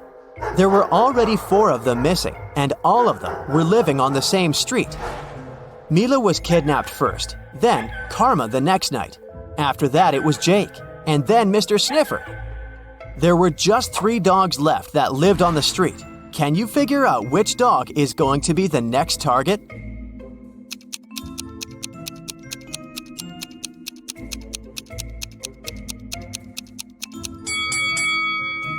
Look carefully at the dogs that were kidnapped, or actually at their collars.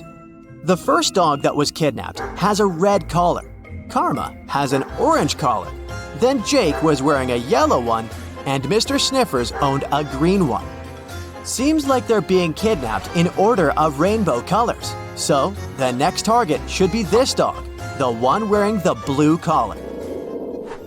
Mason called the police, reporting that his metal safe box with his savings was stolen. He walked into his bedroom right in time to spot the robber throwing the safe out of the window and disappearing in the window right after. So, Mason wanted the robber caught or his insurance to pay him the money he had lost. The detective came to investigate. "Did you touch anything in the room after the incident?" he asked. No, I came straight to you. Then there was no robber. The detective concluded. Why?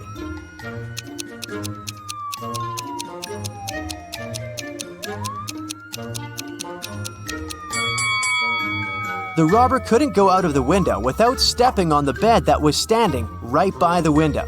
But the bed is perfectly made. How is it possible if Mason didn't touch it?